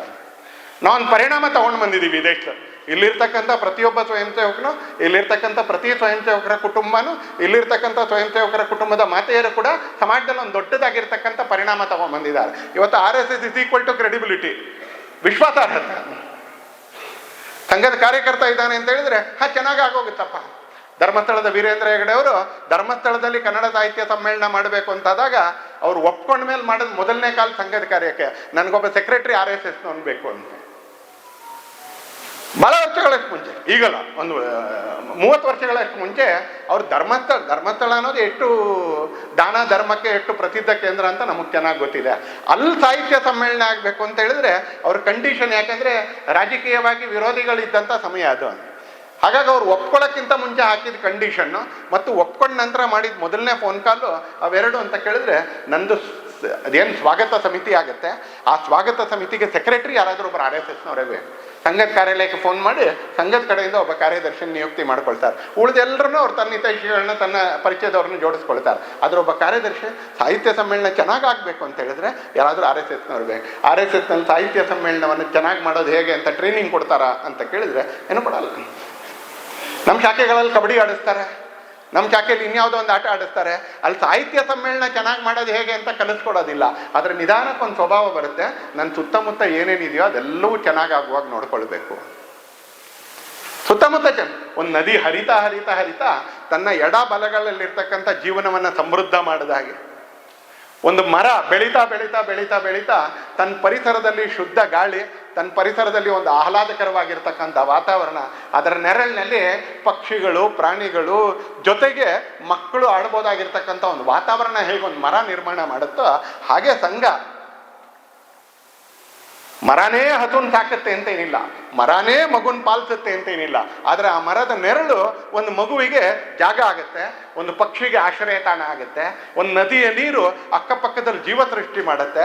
ಹಾಗೆ ಸಂಘ ಹರಿತಾ ಹರಿತಾ ಹರಿತಾ ಹರಿತಾ ಹರಿತಾ ಕಳೆದ 100 ವರ್ಷಗಳಲ್ಲಿ ಸಮಾಜದಲ್ಲಿ ಪ್ರತಿ ಕ್ಷೇತ್ರದಲ್ಲಿ ಎಲ್ಲ ಅದು ಸ್ವಲ್ಪ ದಿನದಿಂದ ನಡ್ಕೊಂಡು ಬರ್ತಾ ಇದೆಯೋ ಅಂತ ಎಲ್ಲ ಕಡೆಗಳಲ್ಲಿ ಆ ಏರಿಯಾದಲ್ಲಿ ಆ ಪ್ರದೇಶದಲ್ಲಿ ನಡೀತಾ ಇರ್ತಕ್ಕಂಥ ಚಟುವಟಿಕೆಗಳನ್ನ ನಿಧಾನಕ್ಕೆ ಪ್ರಭಾವಿಸಲಿಕ್ಕೆ ಪ್ರಾರಂಭ ಆಯಿತು. ಗಣಪತಿ ಉತ್ಸವ ಮಾಡ್ತಾ ಇದ್ದೀವಿ, ಕೇಸರಿ ಧ್ವಜ ಕಟ್ಟಬೇಕು. ದುರ್ಗಾ ಪೂಜಾ ಪೆಂಡಾಲ್ ಮಾಡ್ತಾ ಇದ್ದೀವಿ, ಆಪರೇಷನ್ ಸಿಂಧೂರ್ನ ಪ್ರತಿಕೃತಿ ಮಾಡಬೇಕು. ಬಿಜೆಪಿಯವರಲ್ಲ ಹೇಳ್ತೀವಿ. ಚಿತ್ರದುರ್ಗದಲ್ಲಿ ಗಣಪತಿ ಮೆರವಣಿಗೆ ನಡೆಯುತ್ತೆ, ಇಡೀ ಸಮಾಜ ಸೇರ್ಕೊಂಡು ಮಾಡುತ್ತೆ. ನಮ್ಮ ಶಕ್ತಿನೇ ಇಲ್ಲ ಅದು ಅಷ್ಟೊಂದು. ಅದು ನಾವು ಮಾಡ್ತಾ ಇದ್ದೀವಿ ಅಂತ ಹೇಳಕ್ಕೆ ನಮ್ಮ ಹತ್ರ ಶಕ್ತಿನೇ ಇಲ್ಲ ಅಂತಲೇ 1 ಲಕ್ಷ ಜನ ಸೇರ್ತಾರೆ ಗಣಪತಿ ಉತ್ಸವದ ಮೆರವಣಿಗೆಗೆ. ಅದರಲ್ಲಿರ್ತಕ್ಕಂಥ ಥೀಮ್ ನೋಡಿದ್ರೆ, ಅದರಲ್ಲಿರ್ತಕ್ಕಂಥ ಸಂದೇಶಗಳನ್ನ ನೋಡಿದ್ರೆ ನೀವು ಅಲ್ಲಿರ್ತಕ್ಕಂಥವ್ರು ಎಲ್ಲರೂ ಸಾಮಾಜಿಕ ಸಮರಸತೆಯ, ಪರಿಸರ ಸಂರಕ್ಷಣೆಯ, ದೇಶಭಕ್ತಿಯ, ಆಪರೇಷನ್ ಸಿಂಧೂರ್ನ ಈ ಎಲ್ಲ ಸಂದೇಶಗಳನ್ನ ಕೊಡ್ತಾರೆ ಅನ್ಸನೆ. ನಡೀತಾ ಇರೋದು ಜಾತ್ರೆ ಯಾರ್ದು ಅಂತ ಕೇಳಿದ್ರೆ ಗಣಪತಿ ಉತ್ಸವ ನಡೀತಾ ಇರೋದು. ಆದರೆ ಸಂದೇಶ ಏನು ಅಂತ ಕೇಳಿದ್ರೆ ದೇಶಭಕ್ತಿದು. ದುರ್ಗಾ ಪೂಜೆ ನಡೀತಾ ಇರ್ತಕ್ಕಂಥ ಸಂದೇಶ ಏನು ಅಂತ ಕೇಳಿದ್ರೆ ಪರಿಸರ ಸಂರಕ್ಷಣೆದು. ಹೀಗೆ ನಿಧಾನಕ್ಕೆ ಆ ಆಶ್ರಯದಲ್ಲಿ ಉಳಿದೆಲ್ಲ ಬದುಕಿನ ಸಜ್ಜನ ಪದ್ಧತಿಗಳು ಕೂಡ, ಸದಾಚಾರಗಳನ್ನು ಕೂಡ ಜೋಡಿಸ್ಕೊಳ್ತಾ ಸಮಾಜ ನಡ್ಕೊಂಡು ಹೋಗ್ಲಿಕ್ಕೆ ಆರಂಭ ಆಯಿತು. ಇವತ್ತು ಆ ಯಾತ್ರೆಗೆ ಒಂದು 100 ವರ್ಷಗಳು. ಆ ಥರದೆಲ್ಲ ಚಟುವಟಿಕೆಗಳಿಗೆ ಅನೇಕ ಸಂಘಟನೆಗಳು ತೊಡಗಿಕೊಳ್ತು. ಹಾಗೆ ಸಾಮಾನ್ಯ ಜೀವನ ಕೂಡ ನಾವು ಸಂಘದ ಪ್ರೇರಣೆಯಿಂದ ಇದನ್ನು ಮಾಡ್ತಾ ಇದ್ದೀವಿ ಅಂತ ಹೇಳ್ತಕ್ಕಂಥ ಸಾವಿರಾರು ಸಂಘಟನೆಗಳು ನಿಮಗೆ ಯಲಹಂಕ, ಏರ್ಪೋರ್ಟು, ಹೆಬ್ಬಾಳ ಸುತ್ತಮುತ್ತ ನಿಮಗೆ ಸಿಗುತ್ತೆ. ನಾವು ಸಂಘದ ಪ್ರೇರಣೆಯಿಂದ ಇದನ್ನು ಮಾಡ್ತಾ ಇದ್ದೀವಿ ಅಂತ. ನಾವೆಲ್ಲೂ ಬೋರ್ಡ್ ಹಾಕ್ಕೊಳ್ಳಿಲ್ಲ, ಇವರೆಲ್ಲ ನಮಗೆ ಕೃತಜ್ಞತೆ ಅರ್ಪಿಸ್ತಾ ಇದ್ದಾರೆ ಅಂತ ಬೋರ್ಡ್ ಹಾಕ್ಕೊಳ್ಳಿಲ್ಲ. ಯಾಕಂದರೆ ಡಾಕ್ಟರ್ ಜಿ ಅವ್ರು ಹೇಳಿದರು, ನಿಧಾನಕ್ಕೆ ಸಂಘ ಸಮಾಜ ಆಗ್ಬಿಡ್ಬೇಕು, ಸಮಾಜದಲ್ಲಿ ಲೀನ ಆಗ್ಬಿಡ್ಬೇಕು. ಹೀಗಾಗಿ ನಾವೊಂದು ಪ್ರತ್ಯೇಕವಾಗಿರ್ತಕ್ಕಂಥ ಬೋರ್ಡ್ ಹಾಕ್ಕೊಳ್ಳಿಲ್ಲ ಅಂತ. ಶಿವಮೊಗ್ಗ ಜಿಲ್ಲೆಯಲ್ಲಿ ಒಂದು ಊರು, ಆ ಊರಿನಲ್ಲಿ ಸಂಘದ ಕೆಲಸ ಚೆನ್ನಾಗಿದೆ ಅಂತ ನಾನು ಅಲ್ಲಿ ಪ್ರಚಾರಕ್ಕಾಗಿದ್ದೆ. ಅಲ್ಲಿ ಊರಿನಲ್ಲಿ ಶಾಖೆಗೆ ಈಗ ಬರದೇ ಇರ್ತಕ್ಕಂಥ ಒಬ್ಬರು ವಯಸ್ಸಾಗಿರೋರ ಮನೆಗೆ ನಾನು ಹೋಗಿದ್ದೆ. ಹತ್ರ ಒಂದು 70-75 ವಯಸ್ಸು ಮಹಿಳೆಗೆ, ಪುರುಷರು ಅಲ್ಲ ಮಹಿಳೆ. ಆ ಮಹಿಳೆ ಮನೇಲಿ ಕಾಫಿ ಕೊಟ್ಟು ನನಗೆ ಮೊದಲು ಹೇಳಿದ್ದೇನು ಅಂತ ಕೇಳಿದ್ರೆ, ನಮ್ದು ಉಳಿದೆಲ್ಲ ಪದ್ಧತಿಗಳಲ್ಲಿ ತುಂಬ ಒಳ್ಳೆ ಊರಪ್ಪ, ಉಳಿದೆಲ್ಲ ಪದ್ಧತಿಗಳಲ್ಲಿ ಧಾರ್ಮಿಕ ವಿಷಯದಲ್ಲಿ ನಮ್ಮ ಒಳ್ಳೆ ಊರು. ಆದರೆ ಅದೆಲ್ಲ ಮಾಡ್ತಾ ಇದ್ದವರು ಸಿಕ್ಕಾಪಟ್ಟೆ ಸಿಗರೇಟು ಸೇರ್ತಾ ಇದ್ರು, ಸಿಕ್ಕಾಪಟ್ಟೆ ಗುಟ್ಕಾನು ತಿಂತಾ ಇದ್ರು, ಸಿಕ್ಕಾಪಟ್ಟೆ ಜೂಜು ಆಡ್ತಾ ಇದ್ರು. ಇದು ಮೂರು ಮಾಡ್ತಾ ಇದ್ರು ಅಂತ. ಸಿಗರೇಟು ಸೇರ್ತಾ ಇದ್ರು, ಗುಟ್ಕಾನು ತಿಂತಾ ಇದ್ರು, ಜೂಜು ಆಡ್ತಾ ಇದ್ರು ಅಂತ. ನನ್ನ ಸಂಘಕ್ಕೆ ಕೃತಜ್ಞ ಅಂತ ಅವ್ರು ಹೇಳ್ತಾರೆ. ನನ್ನ ಮನೆ ಮಗ, ಅವ್ರ ಮಗ ಯಾರು ಅನ್ನೋದು ನನಗೆ ಚೆನ್ನಾಗಿ ಗೊತ್ತು. ನಮ್ಮ ಮಗ ಕೂಡ ಅವ್ನು ಜೂಜಾಡಿ ಎಲ್ಲ ಕಳ್ಕೊಳ್ತಾ ಇದ್ದ, ಒಳ್ಳೆ ಸಂಪಾದನೆ ಮಾಡ್ತಾ ಇದ್ದ, ಜೂಡಾಡಿ ಎಲ್ಲ ಕಳ್ಕೊಳ್ತಾ. ಹಬ್ಬ ಒಳ್ಳೆ ಪೂಜೆ ಮಾಡಿ ಬಂದ್ಬಿಟ್ಟು ಇಸ್ಪೀಟ್ ಆಡ್ತಾ ಇದ್ರು, ಇಸ್ಪೀಟಲ್ಲಿ ದುಡ್ಡು ಕಳ್ಕೊಳ್ತಾ ಇದ್ರು. ನನಗೆ RSSಗೆ ಹೋಗೋಕ್ಕಾಗಿಲ್ಲ, ಆ ತಾಯಿ ಹೇಳಿದ್ದಷ್ಟೇ. ನನಗೆ RSSಗೆ ಹೋಗೋಕ್ಕಾಗಿಲ್ಲ, ಯಾಕಂದ್ರೆ ನೀವು ಬಿಡೋದಿಲ್ಲ. ಆದರೆ ನಾನು RSSಗೆ ಯಾವಾಗಲೂ ಕೃತಜ್ಞ ಆಗಿರ್ತೀನಿ. ಯಾಕೆ ಅಂತ ಕೇಳಿದ್ರೆ, ಇವತ್ತು ಸಿಗರೇಟು, ಗುಟ್ಕಾ ಮತ್ತು ಜೂಜಾಡೋದ್ರಲ್ಲಿ 100ರಲ್ಲಿ 1 ಭಾಗ ಕೂಡ ನಮ್ಮ ಊರಲ್ಲಿ ಉಳ್ಕೊಂಡಿಲ್ಲ. 30 ವರ್ಷ ಆಯ್ತು ನಮ್ಮೂರಿಗೆ RSS ಬಂದು ಅಂತ ಆ ತಾಯಿ ಹೇಳಿ. ನಾವು ನಮ್ಮ ಬೈಠಕಲ್ಲಿ ಹೇಳಿದ್ದಲ್ಲ, ನಮ್ಮ ಸಂಘ ಚಾಲಕರು ನಮ್ಮ ಕಾರ್ಯವಾರ ಹೇಳಿದ ಘಟನೆ ಅಲ್ಲ. ಒಂದು ಊರಿನಲ್ಲಿ ಇರ್ತಕ್ಕಂಥ ಒಬ್ಬ ಮುಗ್ಧ ತಾಯಿ ಹೇಳಿರ್ತಕ್ಕಂಥ ಮಾತು. ನಾನು ಹೋದಾಗ ಈಗ 40-45 ವರ್ಷ ಆಗಿದೆ ಆ ಊರಿನಲ್ಲಿ ಸಂಘಕ್ಕೆ. ನಮ್ಮೂರಿಗೆ RSS ಬಂದು 30 ವರ್ಷ ಆಯ್ತಪ್ಪ. ಈ 30 ವರ್ಷದಲ್ಲಿ ನಿಧಾನಕ್ಕಾಗಿರೋ ದೊಡ್ಡ ಪರಿಣಾಮ ಏನಂದರೆ, ನನ್ನಂಥ ಅನೇಕ ಮನೆ ಮಕ್ಕಳು ಈ 3ರಿಂದಲೂ, ಸಿಗರೇಟಿಂದಲೂ, ಗುಟ್ಕಾದಿಂದಲೂ, ಜೂಜಿಂದಲೂ ಇವತ್ತು 100ಕ್ಕೆ 99% ಬಂದ್ಬಿಟ್ಟಿಲ್ಲ. ನನಗೆ ವಿಶ್ವಾಸ ಇದೆ, ಇನ್ನೊಂದು ಸ್ವಲ್ಪ ವರ್ಷ ಹೋದರೆ ಇನ್ನೊಂದಷ್ಟು ಜನ ಹೊರಗೆ ಬಂದ್ಬಿಡ್ತಾರೆ ಅಂತಕ್ಕಂಥ ವಿಶ್ವಾಸ ಇದೆ. RSS ಏನು ಪರಿಣಾಮ ಬೀರುತ್ತೆ ಅಂತ ಕೇಳಿದವ್ರಿಗೆ, RSS ಏನು ಮಾಡ್ತು ಅಂತ ಕೇಳಿದಂಥವ್ರಿಗೆ ಇದೊಂದು ಸಣ್ಣದಾಗಿರ್ತಕ್ಕಂಥ ಉದಾಹರಣೆ. ಈ ಥರ 1000 ಸಂಗತಿಗಳನ್ನ ಹೇಳ್ತಾ ಇರ್ಬೋದು ಅಂತ, ಈ ಥರ 1000 ಕೆಲಸಗಳನ್ನ ಹೇಳ್ತಾ ಇರ್ಬೋದು. ಈ ಥರ ಮಾಡ್ತಾ ಮಾಡ್ತಾ ಸಂಘ ಬೆಳೀತಾ ಬಂತು, ಅನೇಕ ಚಟುವಟಿಕೆಗಳಲ್ಲಿ ತೊಡಗಿಕೊಳ್ತು.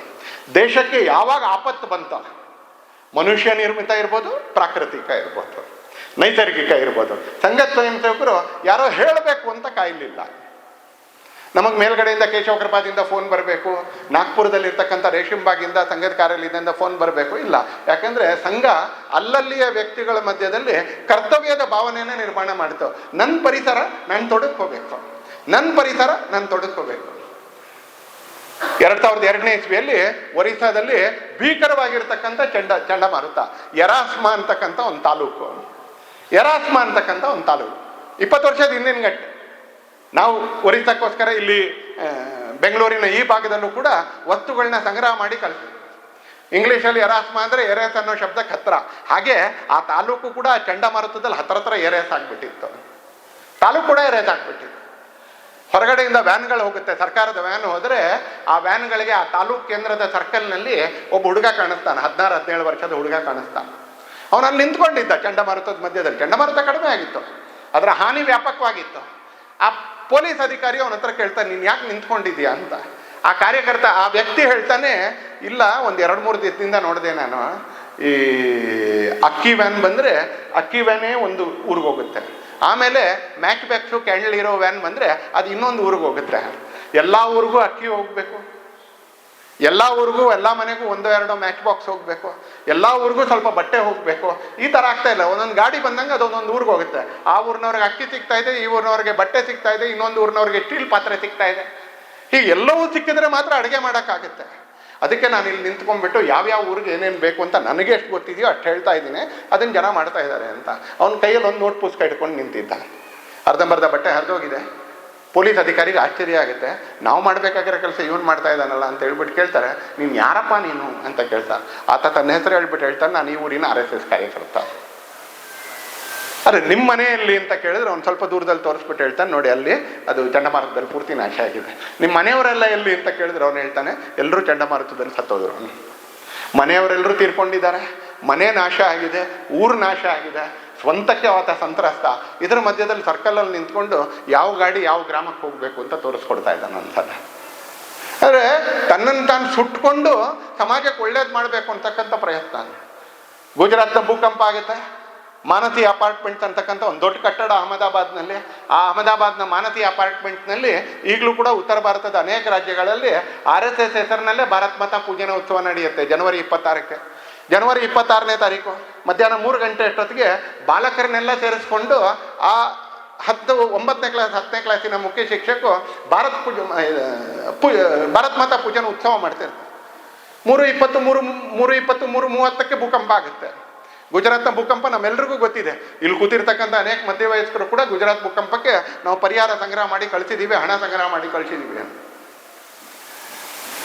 ಅವನ್ ಬಿಲ್ಡಿಂಗು ಮಾನಸಿ ಅಪಾರ್ಟ್ಮೆಂಟ್ಸು ಅರ್ಧಕ್ಕೆ ಮುರ್ಕೊಂಡು ಬೀಳುತ್ತೆ. ಬೇಸ್ಮೆಂಟ್ನಲ್ಲಿ ಇವ್ರು ಶಾಖೆ ಮಾಡ್ತಾ ಇರ್ತಾರೆ. ಎಲ್ಲರ ಥರ, ಎಲ್ಲ ದೊಡ್ಡ ದೊಡ್ಡವ್ರ ಥರ ಇವರು ಕೂಡ ಓಡೋಗಿ ಮನೆ ಸೇರ್ಕೋಬೋದಾಗಿತ್ತು. ಆದರೆ ಆ 9ನೇ ವಯಸ್ಸಿನ ಹುಡುಗ ತನ್ನ ಜೊತೆ ಇರ್ತಕ್ಕಂಥ 8 ಜನ ಬಾಲಕರನ್ನು ಮಾತಾಡಿಸ್ಬಿಟ್ಟು ಈಗಂತೂ ಬೀಳೋದಂತೂ ಬಿದ್ದೋಯ್ತು, ಇನ್ನು ಬೀಳಲ್ಲ, ಈಗ ಬಿದ್ದಿರೋದ್ರ ಮಧ್ಯದಲ್ಲಿರೋ 4 ಜನರನ್ನು ಪಾರು ಮಾಡೋಣ ಅಂತೇಳಿ ಪೊಲೀಸ್ನವ್ರು ಬರೋಕ್ಕಿಂತ ಮುಂಚೆ ಆಗಿನ್ನೂ disaster management agency, SDRF, NDRF ಇವತ್ತೆಲ್ಲ ಸರ್ಕಾರಗಳು ಬದಲಾಗಿದ್ದಾವೆ. ಇವತ್ತು ತುಂಬ ಪರಿಣತಿಕರಿದ್ದಾರೆ. ಆಗ ಅದು ಯಾವುದೂ ಇರಲಿಲ್ಲ. ಪೊಲೀಸ್ನವ್ರು ಬರೋದ್ರೊಳಗೆ 19-20 ಜನರನ್ನು ಬಚಾಯಿಸ್ತಾರೆ. ಎಷ್ಟು ದೊಡ್ಡವರು ಇವರು ಅಂತ ಕೇಳಿದ್ರೆ ಮುಖ್ಯ ಶಿಕ್ಷಕ 9ನೇ ಕ್ಲಾಸ್ನವನು, ಅವನ ಜೊತೆಗಿರ್ತಕ್ಕಂಥ ಬಾಲಕ ಸ್ವಯಂ ಸೇವಕರು. ಭಾರತ್ ಮಾತಾ ಪೂಜನ ಅಂದರೆ ಫೋಟೋಗೊಂದಷ್ಟು ಹೂ ಹಾಕೋದಲ್ಲ. ಭಾರತ್ ಮಾತಾ ಪೂಜನ ಅಂತ ಹೇಳಿದ್ರೆ ಫೋಟೋಗೆ ಪುಷ್ಪಾಂಜಲಿ ಮಾಡ್ತಾ ಮಾಡ್ತಾ ಮಾಡ್ತಾ ದೇಶದಲ್ಲಿರ್ತಕ್ಕಂಥ ಎಲ್ಲರನ್ನೂ ಕೂಡ ಪ್ರೀತಿಸೋದು. ಬರೀ ಫೋಟೋಗೆ ಪುಷ್ಪಾಂಜಲಿ ಮಾಡೋದಲ್ಲ, ದೇಶ ಮತ್ತು ದೇಶದಲ್ಲಿರ್ತಕ್ಕಂಥ ಎಲ್ಲರನ್ನೂ ಪೂಜಿಸಂಥದ್ದು ಮಾಡ್ತಾರಂತಲೇ. ಈ ಥರದ ಸಾವಿರ ಉದಾಹರಣೆಗಳನ್ನ ನಾವು ನಿಮ್ಗೆ ಹೇಳ್ಬೋದು. ಈಗ ಹೇಳಬೇಕು, 4 ವಾರದ ಹಿಂದಿನ ಘಟ್ಟೆ ಹೇಳಬೇಕು ಅಂದರೆ ಉತ್ತರಾಖಂಡ್ನಲ್ಲಿ ಇತ್ತೀಚೆಗೆ ಮೊಬೈಲ್ ಬಂದಿರೋದ್ರಿಂದ ಎಲ್ಲಾದ್ರದ್ದು ವಿಡಿಯೋ ಸಿಗುತ್ತೆ. ಮುಂಚೆ ಪೇಪರ್ನವ್ರು ಹೋಗ್ಬೇಕಾಗಿತ್ತು ಆ ಥರದ್ದು ವಿಡಿಯೋ ತೆಗೆ. ಧರಾಲಿ ಅಂತಕ್ಕಂಥ ಗ್ರಾಮ ಕೊಚ್ಕೊಂಡು ಹೋಗುತ್ತೆ. ನೀವು ನೋಡಿದ್ದೀರಿ, ಉತ್ತರಕಾಶಿ ಜಿಲ್ಲೆಯಲ್ಲಿ ಧರಾಲಿ ಅಂತಕ್ಕಂಥ ಗ್ರಾಮ ಕೊಚ್ಕೊಂಡು ಹೋಗುತ್ತೆ. ಆ ಧರಾಲಿ ಗ್ರಾಮಕ್ಕೆ ಅನಿವಾರ್ಯವಾಗಿ ಸರ್ಕಾರ ಪ್ರವೇಶ ಮಾಡಕ್ಕೆ 3 ದಿನ ಆಗುತ್ತೆ. ಅನಿವಾರ್ಯ, ಏನು ಮಾಡೋಕ್ಕಾಗಿಲ್ಲ. ಮುಖ್ಯಮಂತ್ರಿ ಭಾಳ ಸಾಹಸ ಮಾಡಿ ಅವತ್ತು ಸಾಯಂಕಾಲ ಇಳಿತ. ಮಧ್ಯಾಹ್ನ 11-11:30 ಆಗಿದ್ದು.